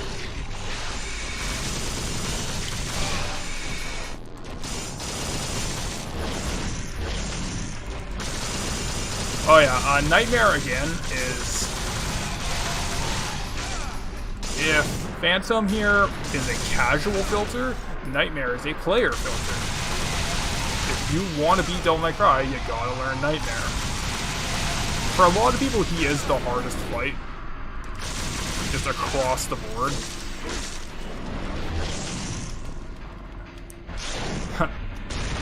Wes, don't bring up your monster girl slime fetishes to me.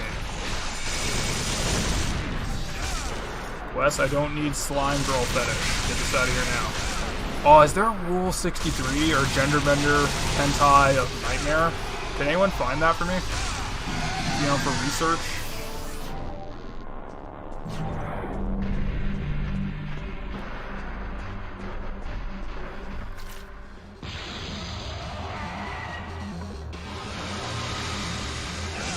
Bam! Look at that damage.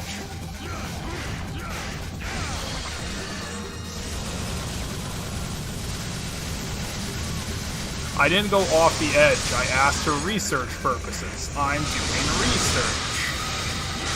Well, let's see if we can finish Nightmare off right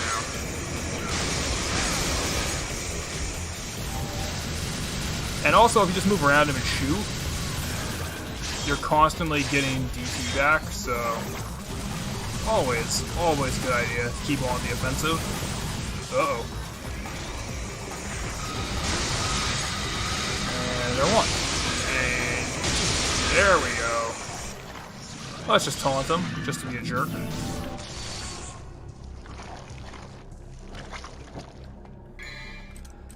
Alright, so let's pull up the grenade gun, because we're going to need it for the next little section here. I'm scared, everyone. I've died twice? 3 times in the stream so far? I've died a handful of times. So needless to say, I'm very scared, because this next part kicks my ass every single time I play the game. Well, on DMD anyway. It is much more manageable on every other difficulty, but god damn it. The next boss fight is... he is a piece of work. Let's see. Yeah. Took way too long for that, oh well. Next mission. Oh, here we go. Let's get Ifrit out here.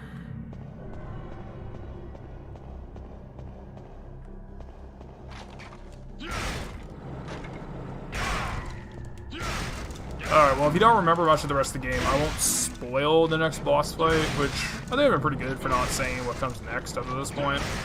Just... oh boy. Oh boy, he's gonna give me a kicking. Gonna give me a walloping, don't you know? Okay. So, I said there were 2 moments in this that were kind of unfair. One of them was the boulder section in Mission 14. This is also kind of unfair, this enemy's introduction. We've seen him before, but we'll watch this cutscene. So, yeah, these boys.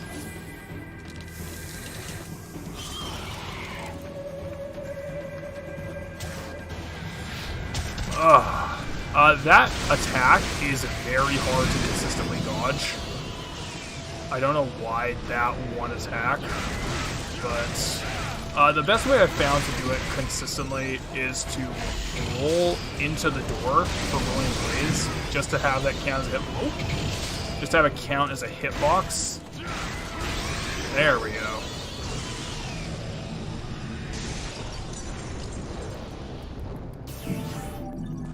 Okay, moving on. Moving on up. Okay, so there's 2 things that can happen here. We can get another enemy that is introduced in a mission. A few missions after this, actually. They can spawn here, or the fetishes. You want the fetishes to spawn here because they're kind of babies here at this point. If you got the right equipment for the job.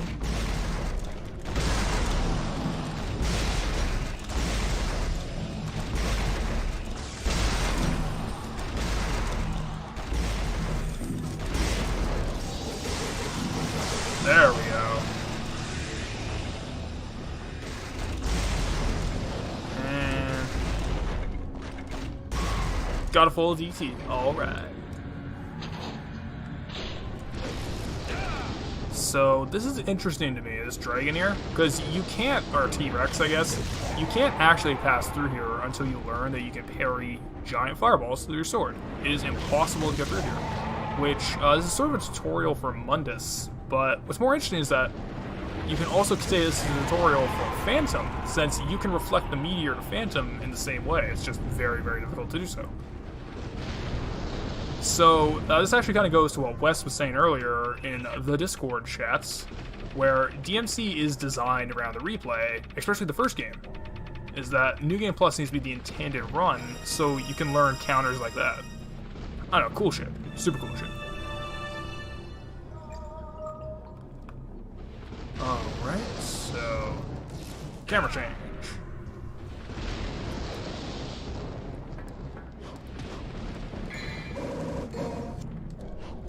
Oh boy. So this is the part I was dreading of doing a live DMC Dante Must Die run. This is going to be a pain in the ass. I'm probably gonna die here. Probably gonna die a few times here actually. This is going to be very embarrassing, because this next boss fight is such a bastard. He is so strong, and his new moveset is so difficult to avoid. Oh my lord. Oh no. Alright, here we go. Here we go.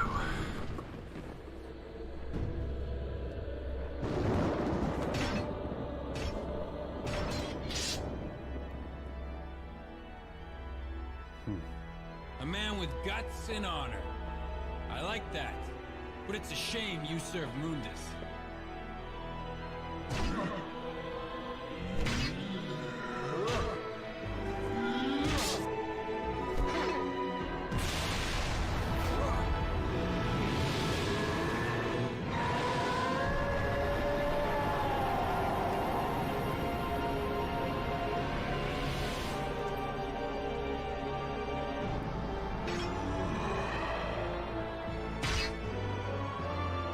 Alright, here we go.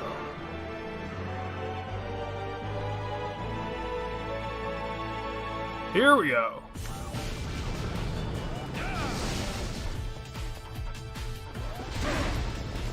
Let's go. So, this is the difference in this version of the fight, is that this Michelangelo is so much more punishing than the old one. And the reason for that is what you have to do is you have to not move. Only go for the taunt after that. Move away from him. Oh, and here's the tech I was talking about. Bam.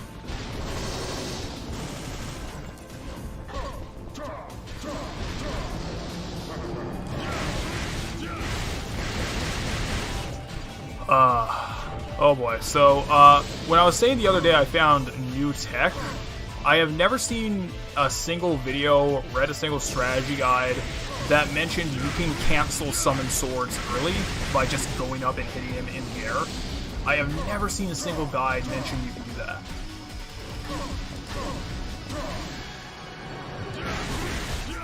Oh yeah, Nello Angelo is huge. Mundus gave Virgil, he gave him them big ol' steroid juices. 3, boom.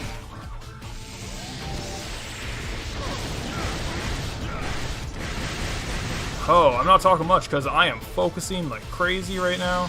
Here we go.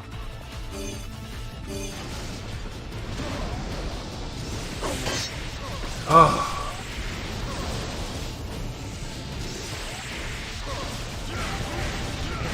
1, 2, 3, 4, 5. Oh yeah. Oh, that's so satisfying to get the full volley. Oh shit.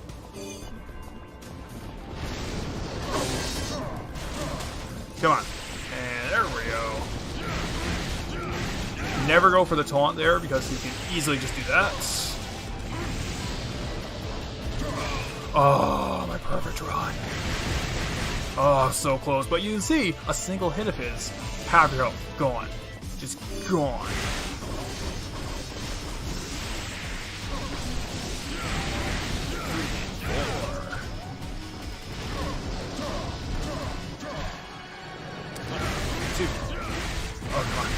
Come on. Oh, shit. Alright, move back off. The difference is, only respond to what he's doing. Never, ever try to take the aggression with him. Because he is more aggressive than you, and he can be better at it. If you take a slow and just stand in place and wait for him to respond, you're gonna have a much better time. Come on, baby. 1, 2, 4. Come on. There we go.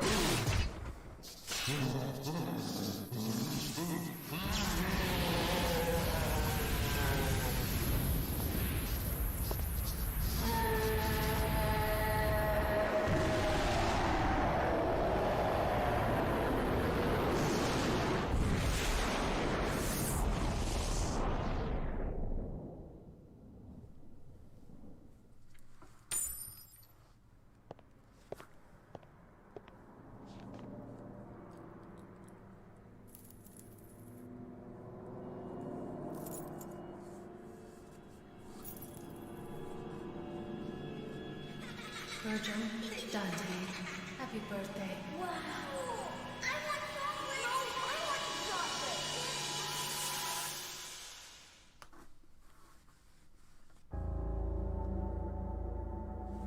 Trish, Virgil has been defeated. You know what you must do. Now go.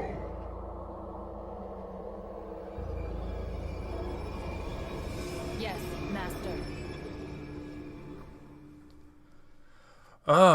Hey, Dante's not dishonorable, man. Yes! Oh, so good. But for real, though, think of it this way. Nello Angelo, Virgil there, he had summon swords, he had 1,000,000 health points, he had a big sword, and I just had punch gauntlets. I punched his ass out, because he's not a man enough to take me on mano a mano, fist to fist.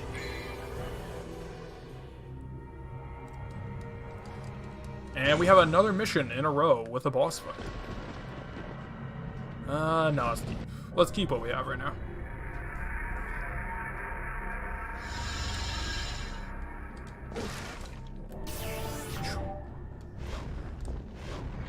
So what's interesting is that in this version of the game, New Game Plus, you actually don't get the cutscene for Sparta because you already have Sparta. Why would you need to be shown that you already have that? And this is the hardest room in the game. This is one of the hardest rooms in the game.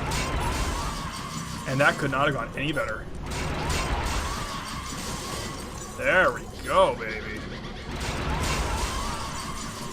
Oh, yeah. Oh, I'm feeling saucy right now. Is that room, if that first ghost on Dante's left continues to go left instead of going right, that room can be a gigantic pain in the ass. Alright, let's go.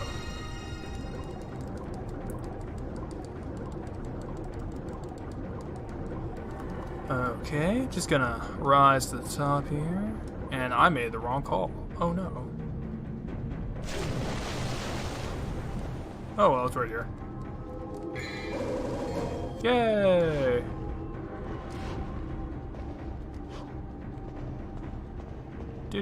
Do.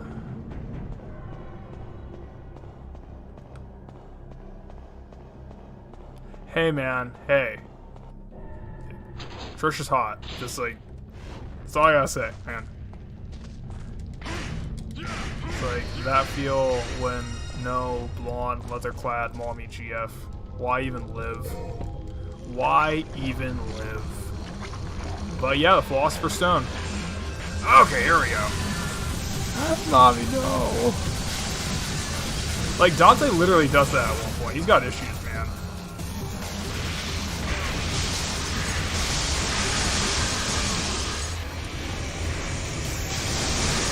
Yep, Nightmare again.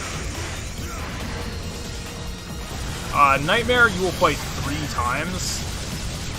And Nightmare 2, I think, is actually the hardest, just because the arena itself is just so small. Uh-oh. Uh-oh. Uh-oh.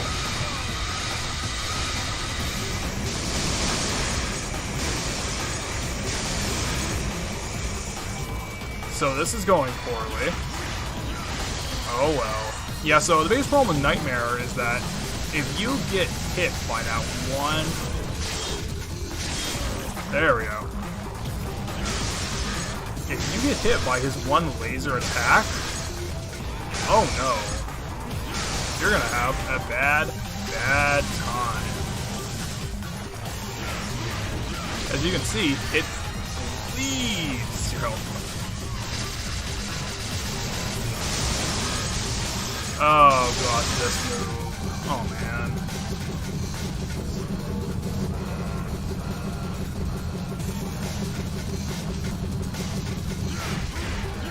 Oh man. Alright, let's go. Hey, there we go. And 2. And 3. And... Oh. Let's see if we can get one more in. Oh.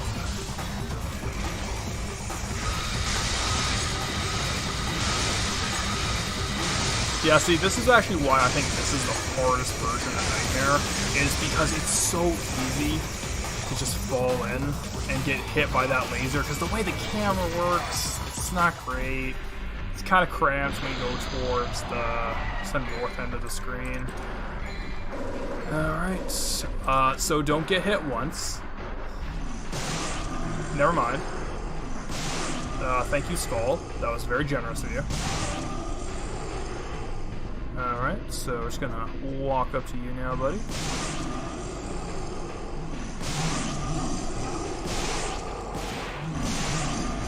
Okay, quickly switch back. So we got round 4.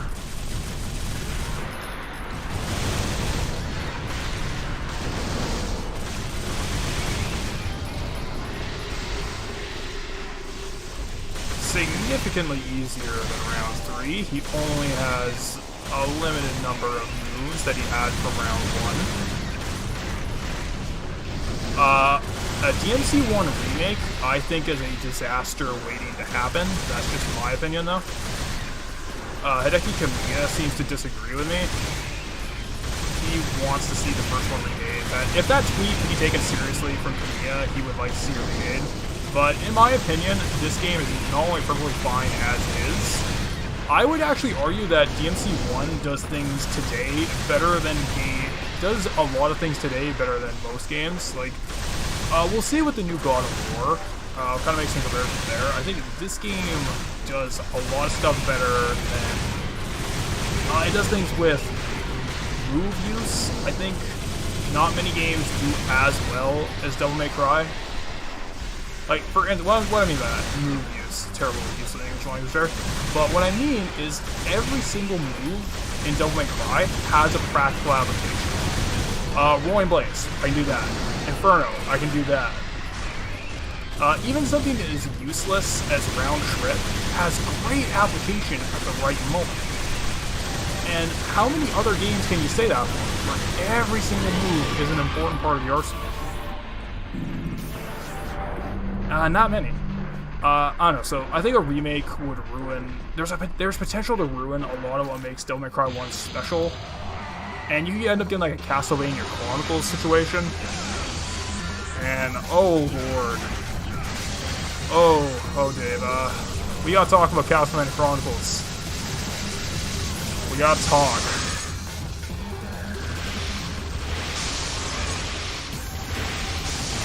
Because, oh my lord, what did they do? Okay, so wait for him. Hooray, we did it. Yeah, I played about an hour of Castlevania Chronicles the other day. Oh my lord. Oh my lord, what did they do to that game? No, you're right. You're right. Chronicles is awful. It is... How could they miss the fundamental point of Castlevania so hard? Like, I'd have to play the whole thing from beginning to end to get a real concise, I guess, like, valid opinion as to why I don't like Chronicles and just adore the first game. But I think it has to do mostly with the enemy placement and the length of the levels. Like, rather than just having all the new sections be their own miniature levels that are only like 4 or 5 screens long, they have to just stretch the old ones on and on and on. To the point where it just becomes this marathon session, which Castlevania was carefully designed not to be. I think I played the original. I don't believe I played the altered, as I played on an emulator, so it's hard to say.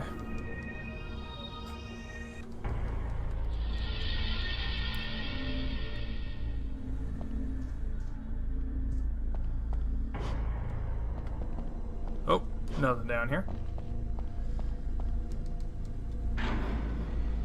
Alright, so let's go kick the ass of the Lickers from Resident Evil 2.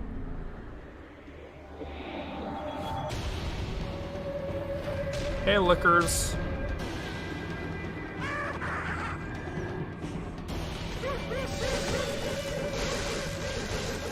Okay, I played the one with knockback, so I guess I played the original then. But yeah, like, that game... Oh.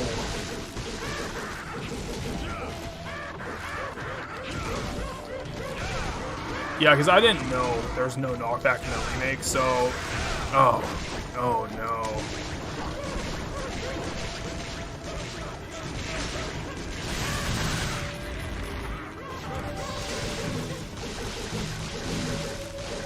Alright, come on. Come on, boys. Come on.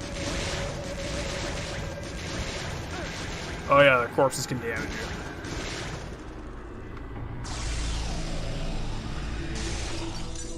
But yeah, Castlevania Chronicles, I have no desire to finish. I have no desire to touch it ever again. That has to be the worst remake I've ever played of a video game. It's up there. I don't know if there's anything that can actually beat it for a straight-up remake. I mean, you can say, like, HD remasters, some of them could be worse, but as a straight remake, Chronicles is absolutely fucking abysmal. Alright, let's take this. We're going to use those later, just to let everyone know. I'm a cheating scum, and I'm going to use items, because I am a casual like that. I'm extremely casual, as you can see. Oh, alright, let's see if I can make this jump. See if I can do it legit.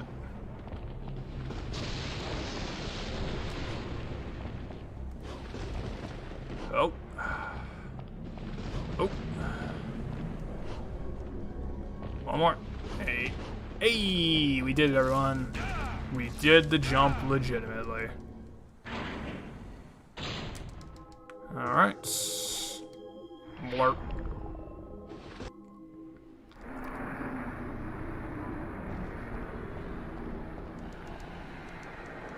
Alright, let's just jump into hell with the Philosopher's Stone.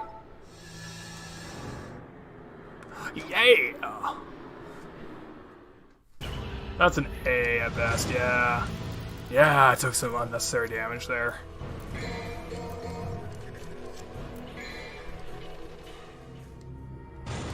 So we're going to switch to the Ifrit Gauntlets because, as the title said, we're facing Nightmare once again.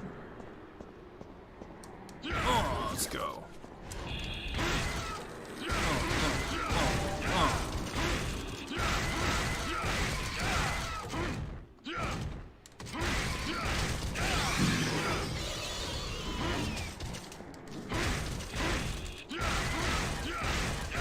I am a speedy speed boy. Oh. There we go, everyone. No damage. Oh yeah. So here we go. This might be a problem. Oh, we are almost done. Yeah, we have a few more missions to go. Oh. Whoa.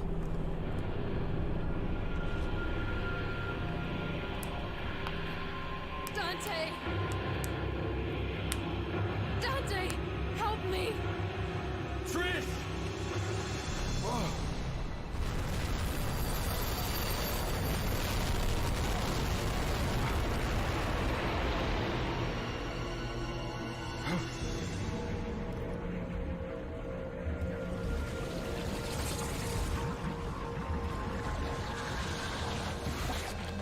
Trish, stay back! Alright, here we go. Finally. This is a fight that a lot of people have a lot of trouble with, and it's not hard to see why. This is a very small arena if you do this in.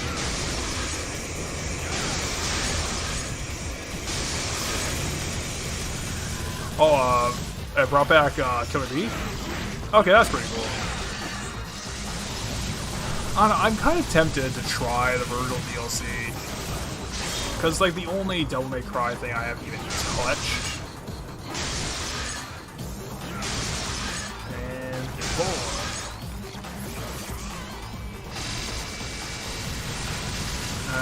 Oh, there we go. So, 2 and 3 and 4. Just for good measure. So, once again, same strategy. Walk in circles. The Rolling Blaze likes to counter those.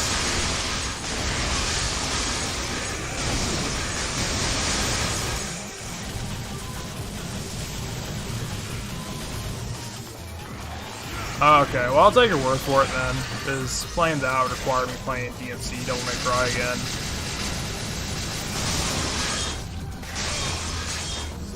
Oh no, I took an unnecessary hit there. Oh well. Oh, I hate this move. You can counter this move. That's the thing. It's just insane. Oh, look at that. Look at that damage, man. It's just insanely difficult to counter that.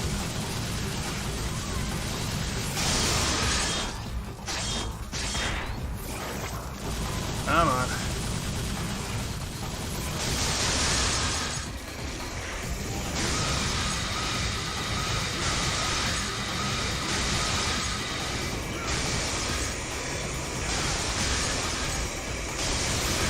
Yeah, Nightmare's Frisbee is like easily his most dangerous move.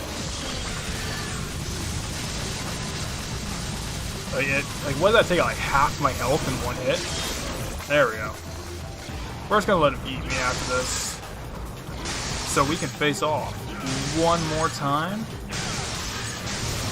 against Nello Angelo. Alright, let's go.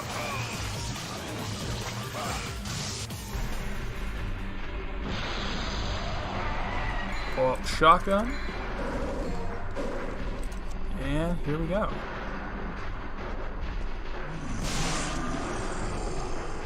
So, come on, there we go. Hey! Who said this game wasn't generous with its health items?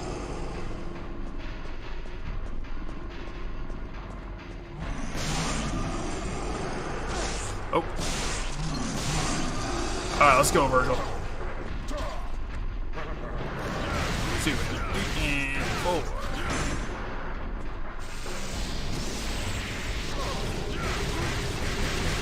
Are you serious that you don't fight Dante in the DMC Devil May Cry Virgil DLC though?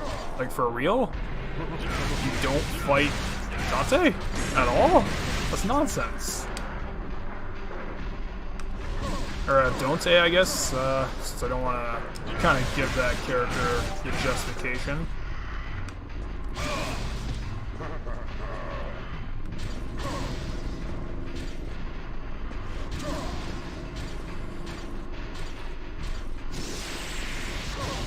Are you kidding me? In cutscenes?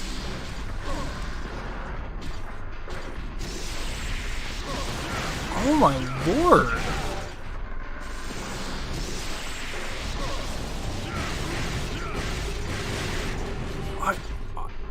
Okay, yeah, now I'm avoiding it like the plague. Oh my god, that sounds terrible. Like the one maybe cool thing you could have done, which even then would just have been, oh shit. Oh no!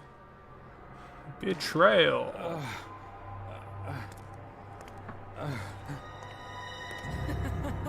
You fool! You're so easy. Trish, you? Humans.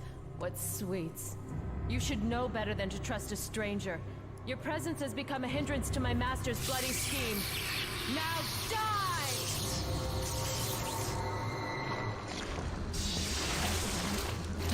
Mundus! Oh my god! I did not change from my shotgun.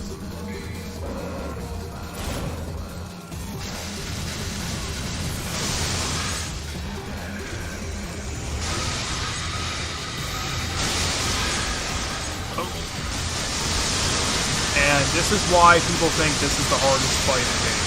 Right here.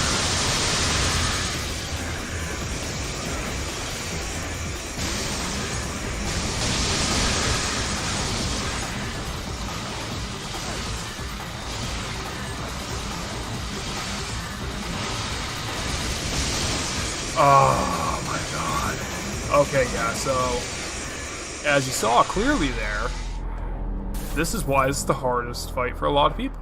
Now, I don't think it's that bad overall, but I was not paying attention because I was so taken aback by the audacity of not having a boss fight with Dante in the original DLC where you play as the main villain of that game, Virgil. Like, for real. That is absolutely ridiculous.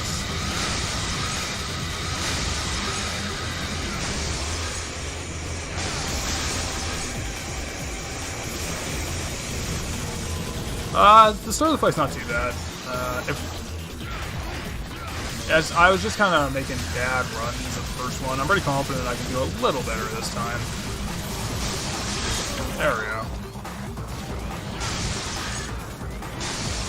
And wait. And get the time. Jump away. Oh yeah.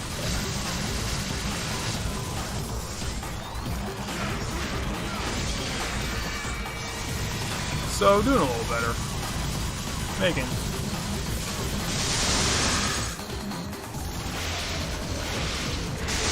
Like, I gotta look up a walkthrough of the Virgil DLC now, just to see what you're talking about, because I'm sure as hell not gonna pay money for that.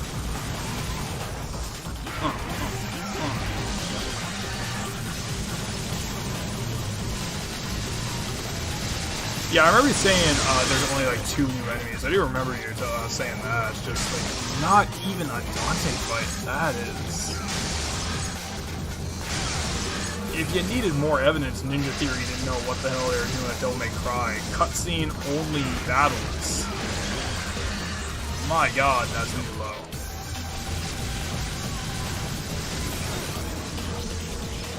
Uh-oh. Uh-oh.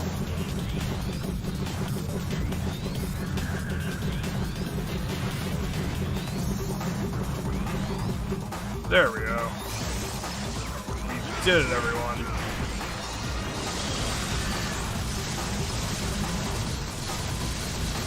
Yeah, it would have been interesting to see your stream of it, but I'm not gonna begrudge you for not wanting to sit through that crap again.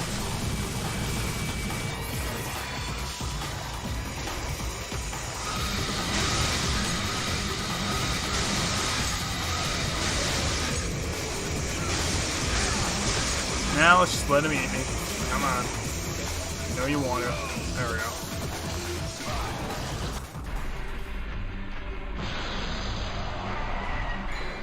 Okay, so pull the shotgun again. We're probably gonna finish with the next half hour here, hopefully. Ouchie. My near perfect run, finally ruined by a Skeletal Boy. Oh no. Alright, get over here. Get over here. Alright, so don't forget this time. I've never even shown off what the Bangle of Time does. Essentially, this is what Quicksilver style would be in DMC3 Special Edition, where you can kind of freeze time at the expense of Devil Trigger. It's not worth it. It's not worth using. Because DT just gets you so much more damage. Just look at that. And also, bosses are immune to the time stop, so, eh. There's actually a lot of things I haven't really shown off in this game. Like, I could have shown off the shotgun jump glitch, where you can just kind of jump in the air almost indefinitely with the shotgun. And he totally... I shouldn't have done that. That was reckless, everyone. Come on. Come on.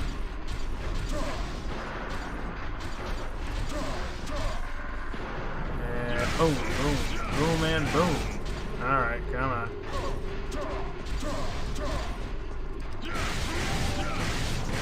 And he's done. Yeah, it sounds abysmal by what you're saying. God damn. And I'm saying abysmal a lot today. I like that word. I don't know if any of you can notice.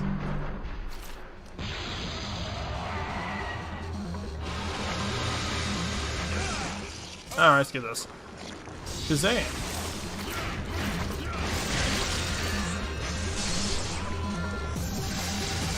So let's keep running.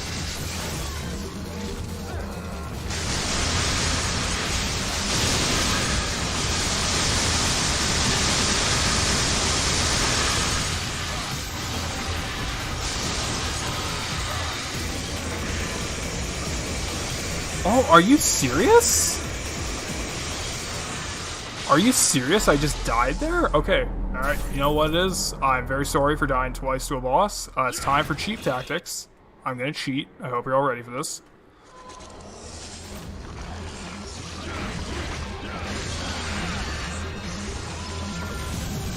Wow, I am very sorry, everyone. Yeah, Trish absolutely got blasted in there.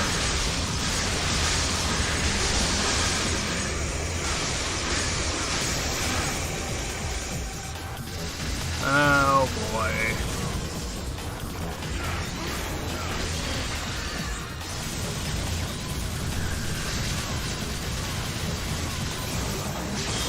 There we go.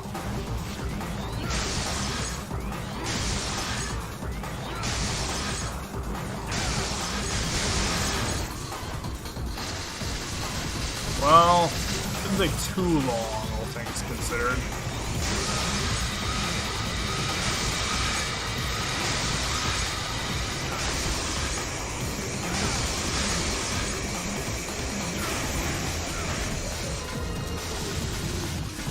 Come on.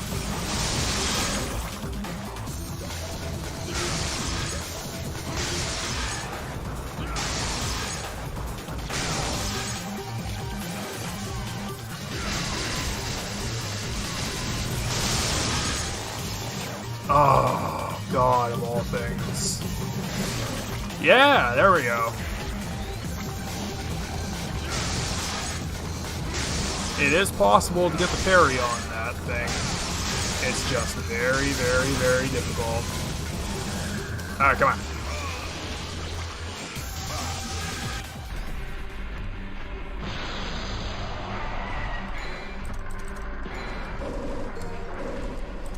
Okay.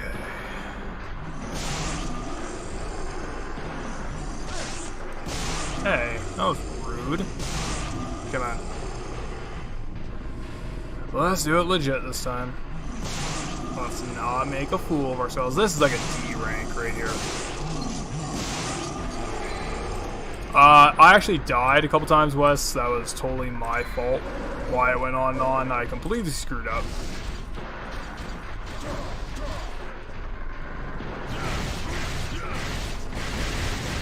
I think the parry windows are perfectly fine myself, but, you know, that's just because I've also played the game a million times, so I'm kind of biased in that regard, where I just kind of feel when I'm supposed to do it.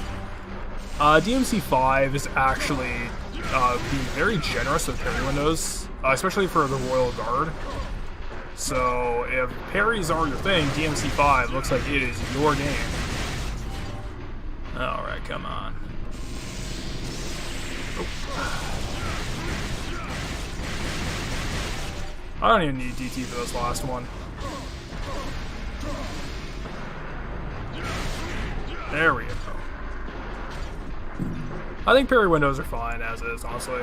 And only certain enemies can be parried anyway, so it's kinda not that big of a deal overall. It's just the parry for the boomerang, I think, is really weird. Like, I first discovered I could do it on accident. I didn't even think I was even able to do it just because of how much damage the thing does.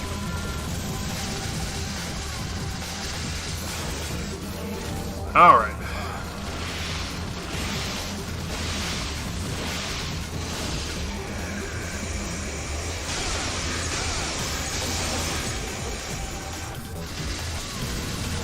Come on. Let's go.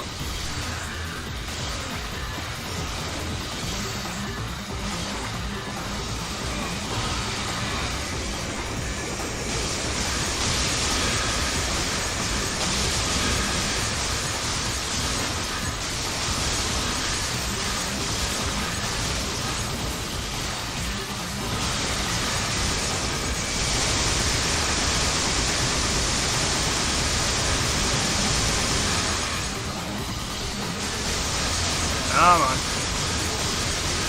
So this panic mode is kind of a pain if you haven't noticed.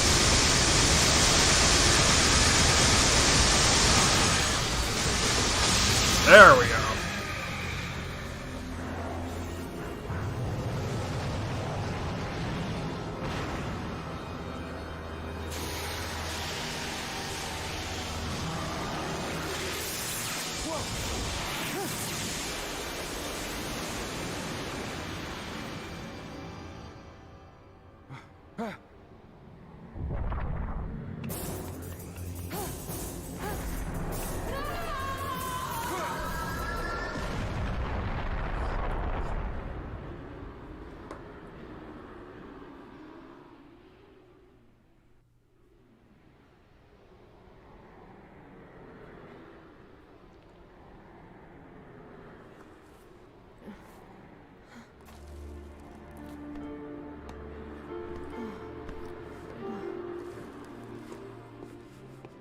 Dante!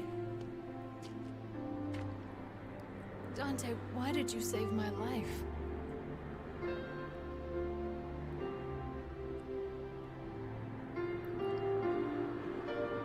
Because you look like my mother. Now get out of my sight. The next time we meet, it won't be like this.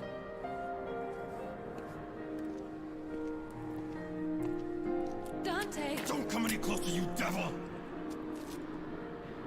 You may look like my mother, but you're nowhere close to her. You have no soul. You have the face, but you'll never have her fire!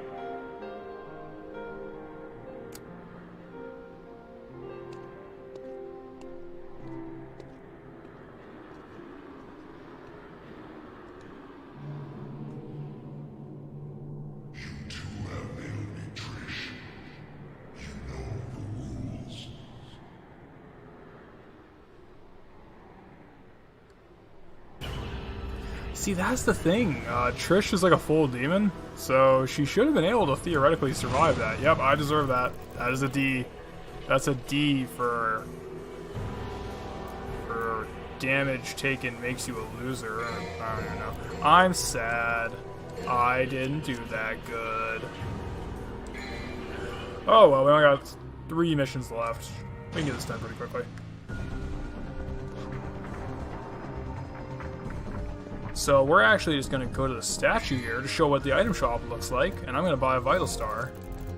Like the casual filth I am. I do like this for this final level. It's a very, very interesting design.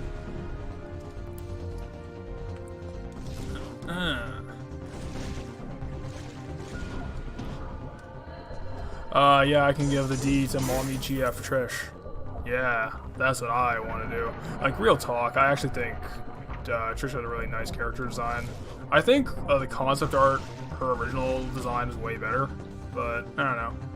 Should have had more lightning into her character design or whatever. But, you know, for that early 2000s, late 90s edge for like black leather sunglasses and stuff, she looks pretty good for that, I guess. I don't know. That's the thing. So these things are the real enemy of this stage. They can drain off your entire health bar in like 5 seconds.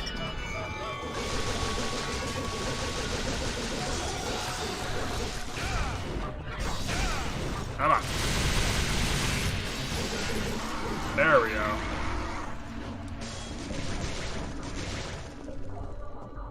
Come on.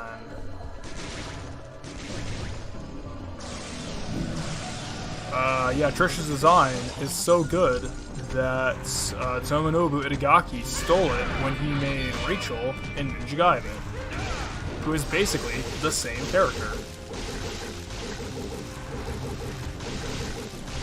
Okay, so let's just like double trigger this guy. Come on. This is the only thing that's kind of a pain, is that you have to wait for them to explode before you're allowed to move on.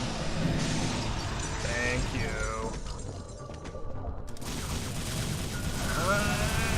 Bash. Yeah, if you get caught in that, that is a death sentence. Hey man, Trish isn't skimpy, she's just like going to like a goth nightclub, leave her alone. I know Rachel is like obscene. Like Trish, like kind of interesting thing about her design for the time. She's actually kind of flat-chested, which is kind of interesting, I guess. You don't see a lot of game girls that look at that. Rachel is just stacked and fucking tacked, man. And now I'm talking to a boobs of video game characters, and I feel like a huge scumbag. Oh no. Oh, I'm so glad that my parents are not watching this. They would be insanely ashamed of me.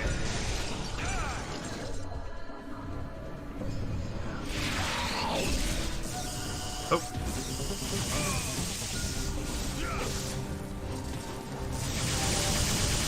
So these things are kind of a pain to fight in this specific juncture, just because of the lava.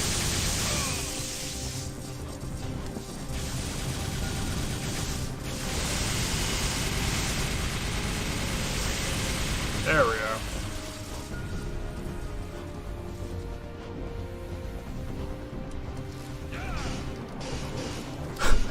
Is Trish progressive for gamer culture?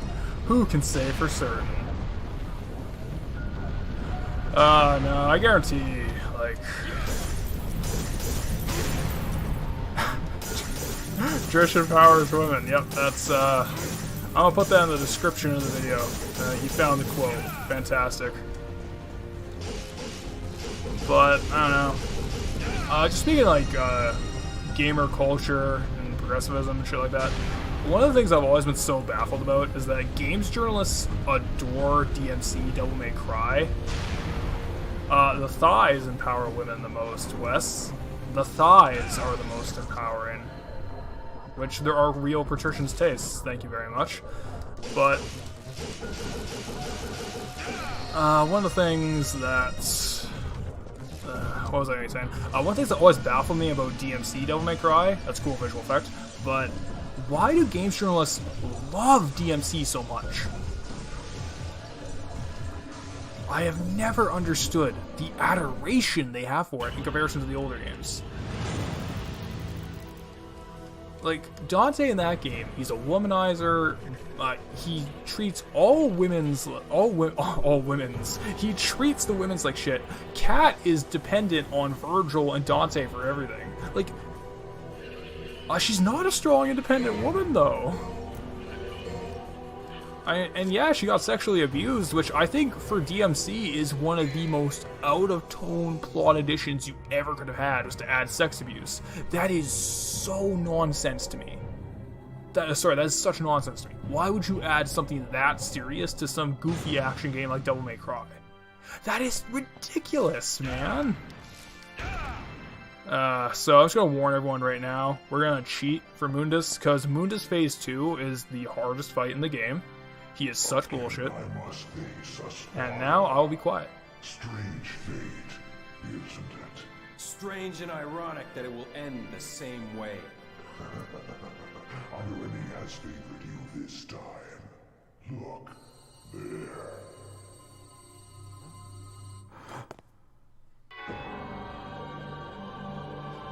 Trish! Don't even think about it. Blink. She dies. You! Dante!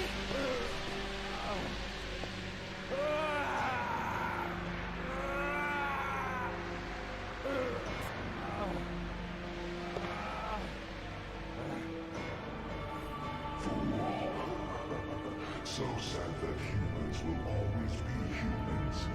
No more. Has the Sparta blood been spoiled over the ages? Now, die! Trish!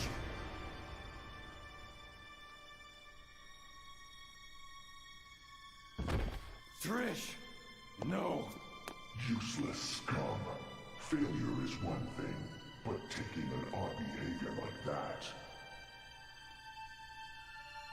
What is the matter? It is time to end your pitiful life.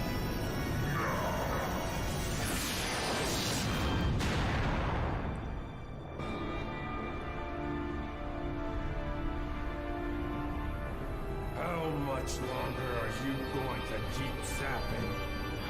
Come out and show yourself, Mundus! Alright, there's no more dialogue for a little bit, so I'm just going to respond to what you guys are saying. Yeah, that is one of my most hated tropes in fiction and just creative writing, period, is the idea of making a character have a traumatic, fucked up backstory, and somehow that equals deep characterization. It's such nonsense. It is so fucking lazy. The fact that games journalists ate that game up so much while writing this off as juvenile, they're both juvenile in different ways. This one, at the very least, has a sense of humor about itself. It's like Power Rangers, man. Come on. That's enough. That's enough DMC ranting. That's like years of pent-up rage I have for that. Those eyes. Deep in them, I see the same light as in Sparta's eyes. Why my mother? That useless being. If you need a mother, I can create it. As many as you want. Just like I created Trish. Silence!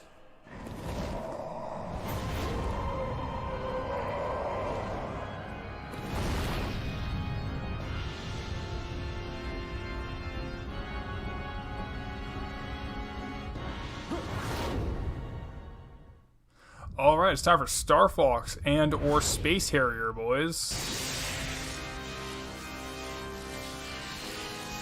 But yeah, that's one of the things that I love about DMC is that, and why I like Power Rangers and stuff like that, is that it's so ridiculous and that's a lot of fun.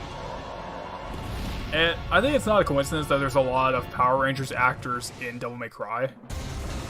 Like, I think Ruben Langdon himself did stunt work for the series, and John Young Bosch is obviously Nero.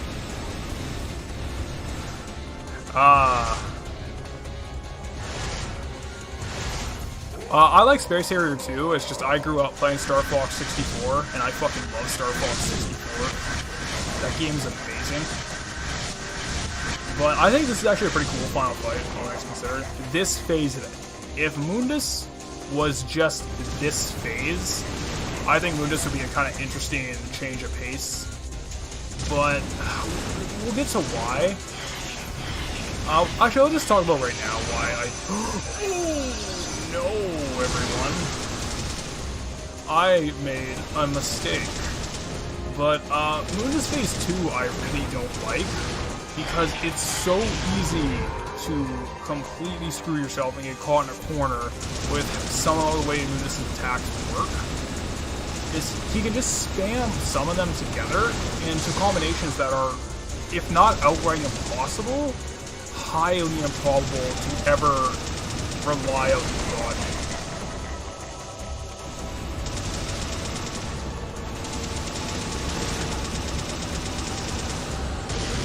There we go. Now, the thing about the dragon is that what you want to do with that is you want to wait until he's going to fire the big white laser. And if you do it at the right time, what you can do is... I'm 1 hit away from death, everyone. But what you can do if you fire the big white laser and counter with the dragon at the right time, you can actually get a double hit on him for twice the damage, which is insanely helpful.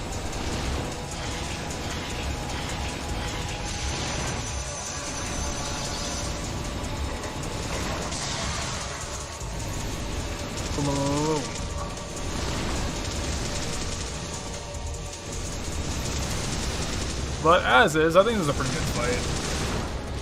There we go. Come on. There we go. Double damage. That's what I'm talking about.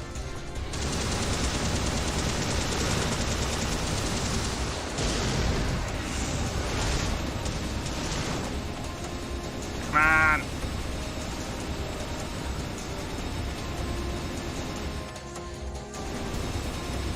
You know what? Screw it.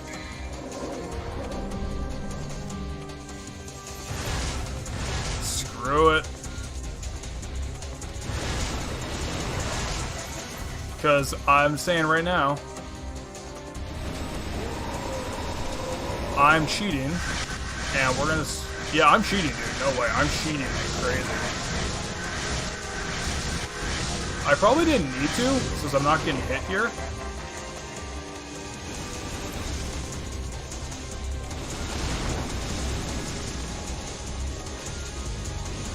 Well, that's the thing. Wes, I don't know if you saw when I posted my total time. I have actually done no items Dante must die. Let's get it right now, screw it.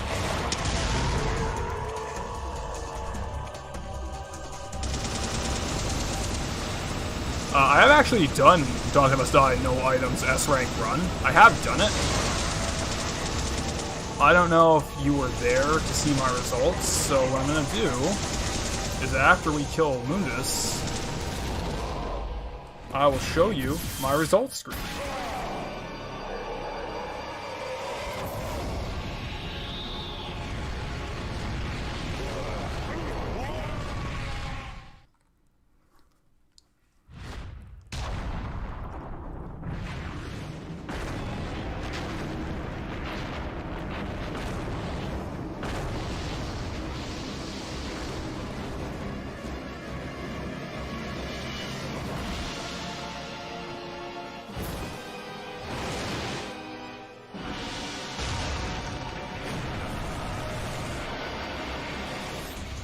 Alright, so round trip.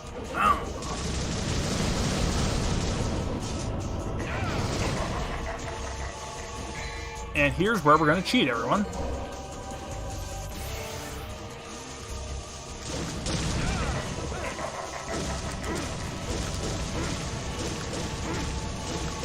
Yep. This is why I never ever use the invincibility stars.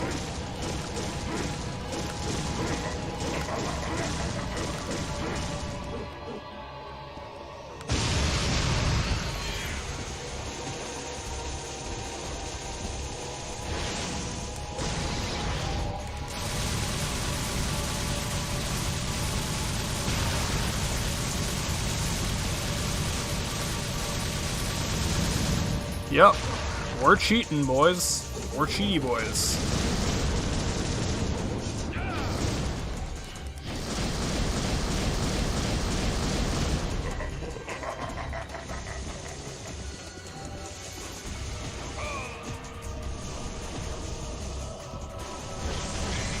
Alright, so let's just get on Untouchable again.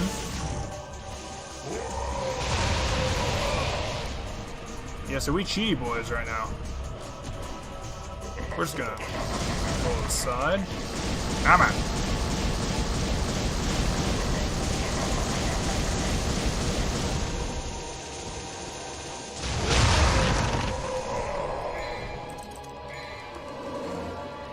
Use them all. Use them all. Because again, I don't like Mundus. I think he's a super ridiculously tough fight.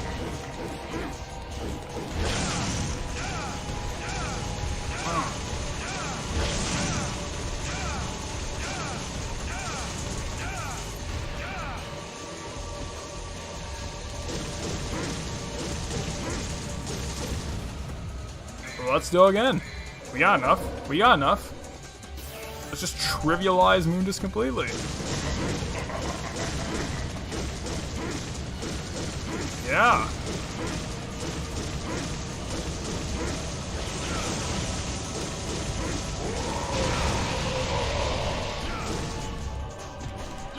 There we go, boys.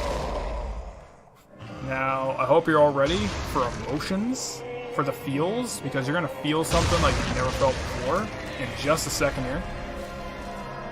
And I will shut up for that high art that you're about to witness.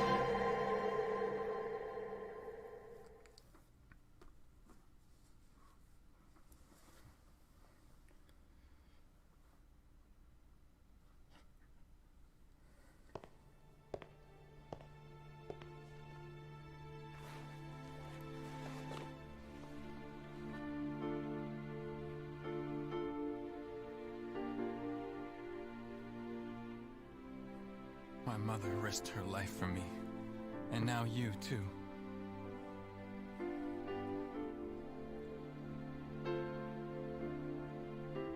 I should have saved you. I should have been the one to fill your dark soul with light!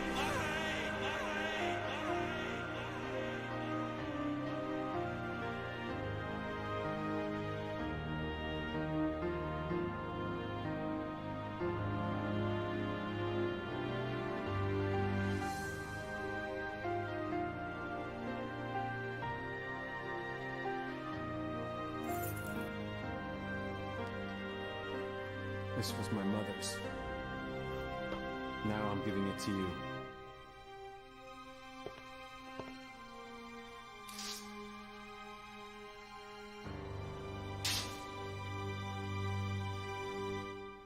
My father's also here now.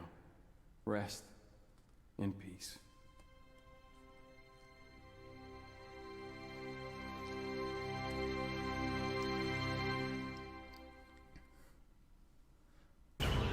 I don't know what you boys are saying. That hits me just right in the cockles of my heart every single time. Like, I'm feeling right now. Like, if I did not know that was gonna come, I would be crying from the emotion that I'm feeling right now. That's high art. Like, to me, could never compare to just the emotion of that scene alone. Just right in the heart, man. Alright, so I'm just gonna show off for Wes's. No, we are not gonna reset. No. I have done all S rank. I have done it.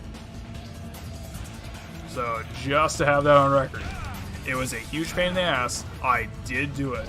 Mundus is the worst, and I... Come on. Thank you, Dante.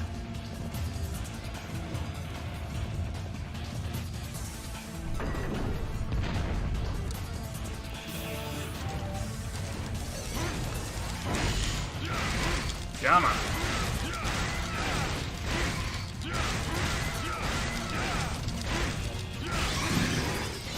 There we go.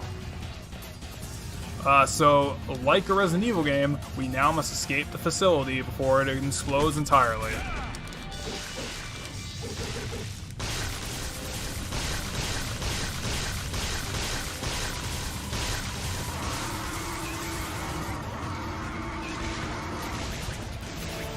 Oh yeah, here's the thing. I don't know, you guys were saying about playing Resident Evil 4 or maybe something, but one thing I just want to point out is that this game and Resident Evil 4 have the same ending.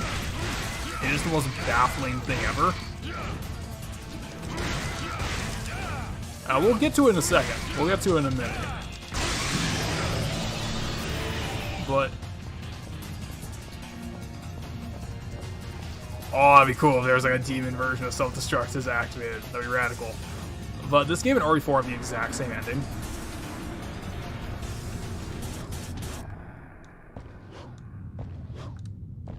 You cannot jet ski, but you can do something better. You can one-up the jet ski.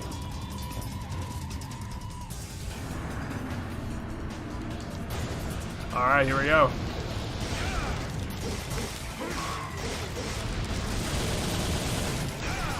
There we go, boys. We're almost there.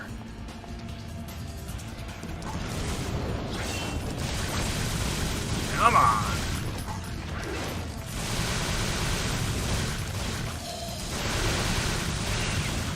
Oh, I love how the hallway lights up when you expose the core. Such cool detail. Oh.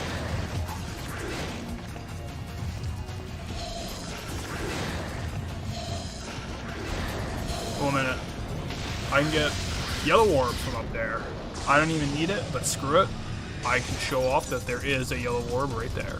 Only at the night stage of the castle. Let's go. Get ready.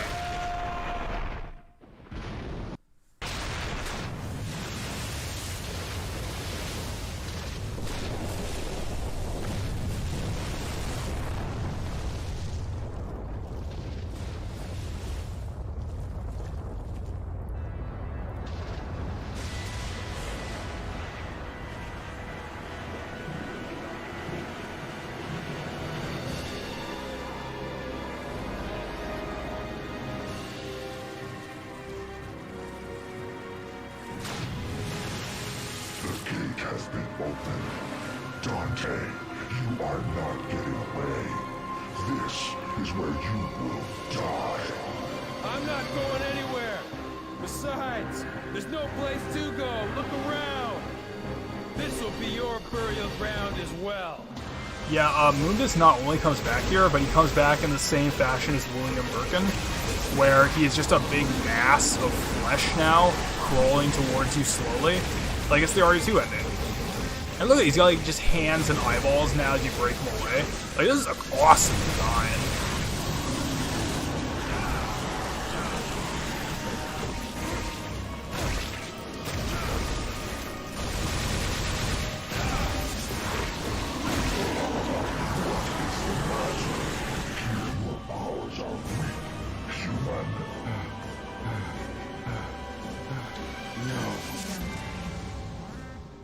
You'll be okay.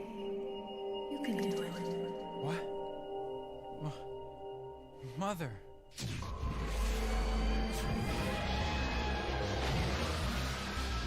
Dante, use my power!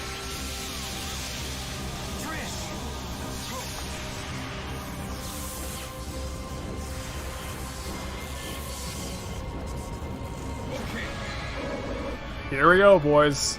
Here we go, boys. Let's get one taunt in there. And come on. And here we are. It looks like we have a winner. Jackpot.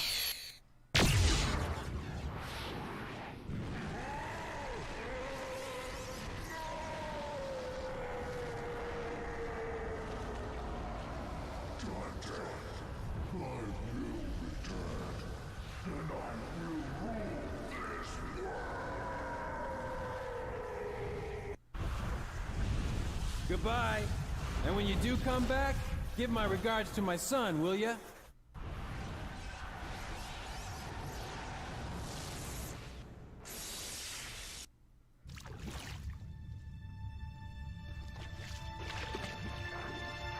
Trish. Dante.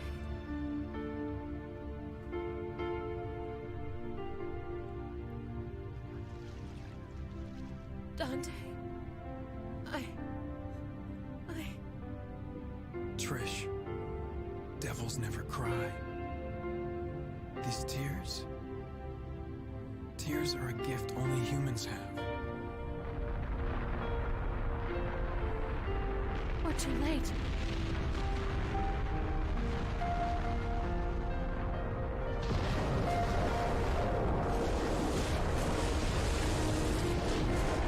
No, Trish, it's never too late.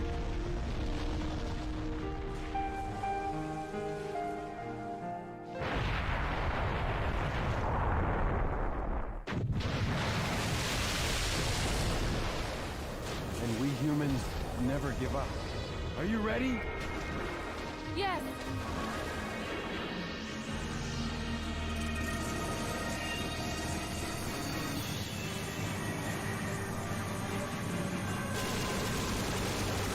Okay, so you're saying I'll be back in the sequel.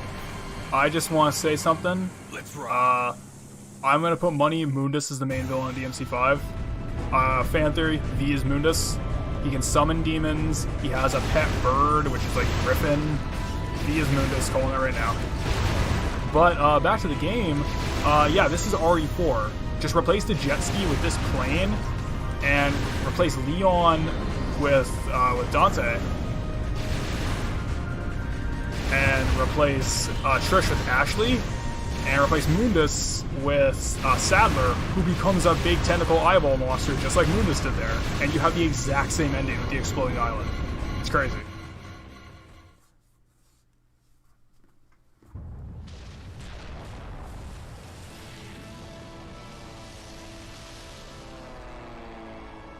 Devil May Cry's a rockin', don't come a knockin', baby, yeah!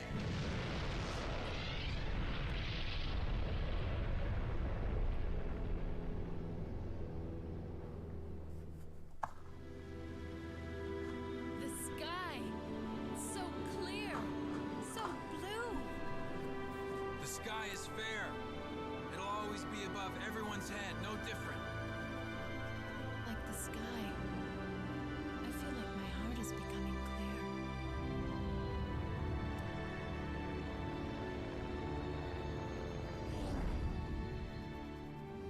Let's not forget, though, the Underworld's evil is still alive. They will someday return. There's no need to worry, right? Because the world has the legendary Dark Knight Dante and his sidekick.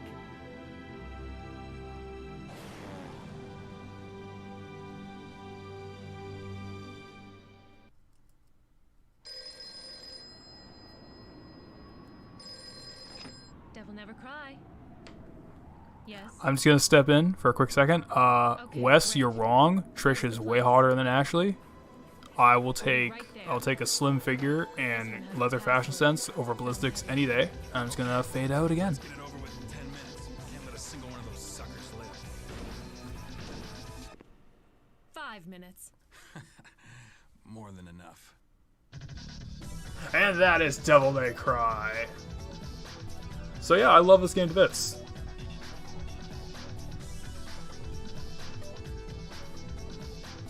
Yeah, honestly, there isn't much for me to say. I've always been kind of tempted to make a video explaining why I like Devil May Cry, especially recently, but the more I think about it, it's... what is there left to say? This changed the way we play action games. Like, a third-person action brawler, it will play to some degree like Devil May Cry. And you have to give it credit. Like, for a game that started out as a failed Resident Evil 4 variant, where no one in the higher-ups at Capcom really had faith in its ability, and they just want to push it out the door as fast as possible, for a game that has to reuse content, like, the bosses are only reused because they're stretching $1 everything they can. That's clear. But for all of those shortcomings, the fact that it hit everything out of the park on the first go of an IP like this, and basically invented a genre as we know it, and is still one of the better ones in my opinion, is nothing short of impressive, if not just downright almost a miracle. But I don't know, everyone working on this is way too...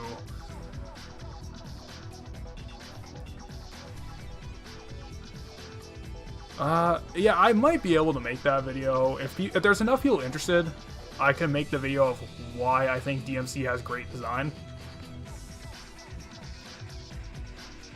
Because there's a lot that games today could learn from a lot of the more subtle aspects. Like, the idea that every move has a purpose. Oh boy. DMC2 is a story of its own. Just catching up with chat right now. No one who worked on this worked on DMC2. Completely new scene, so... A new team, excuse me.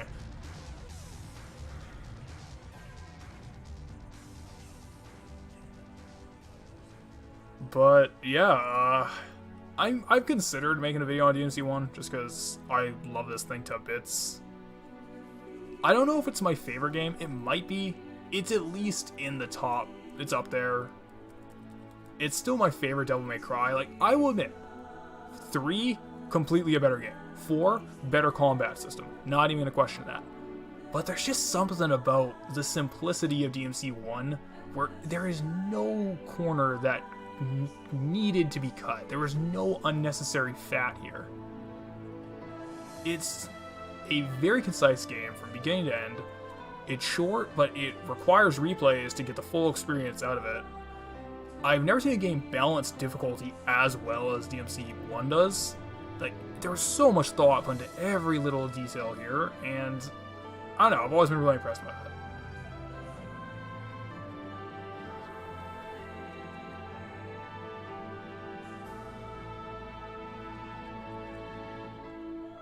Hey, those, okay. Oh, yeah, the underwater sections. Well, can't all be perfect, unfortunately. Hey, Mikami! If it wasn't for Mikami, this game wouldn't exist, actually. Good for you, Mikami, you did a thing. Yay! Come here! Yeah, those underwater sections are clearly just added for variety, but I will defend the repeat boss fights in this game. I think they work very well here, but, you know, that's a debate for another day. I think 4 does it really poorly.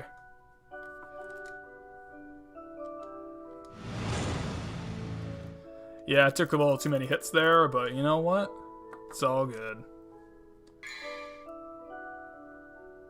Oh, under 230, just under 230.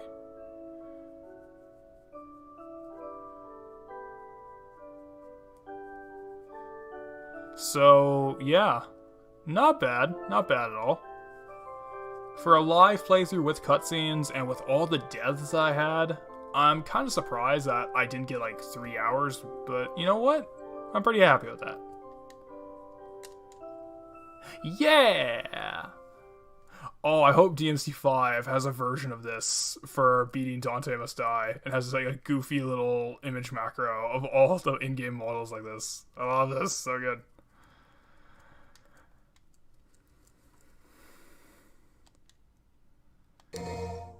Yeah, screw it.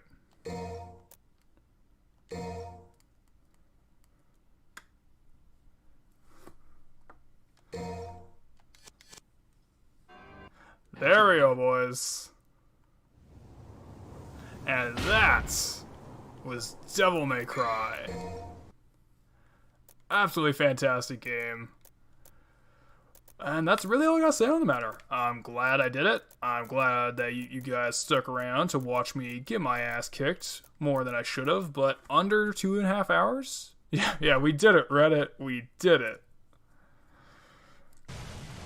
Under 2.5 hours. Happy with that. I knew I was gonna play worse than ultimately because of trying to talk.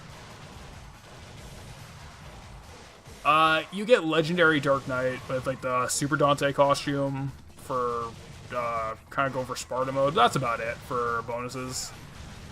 Again, this game was very, very rushed, so I can kind of forgive it. But, you know, it does suck. Oh, look at this PS2 compression. I'm loving it. Loving it, I'm loving it, I'm loving it.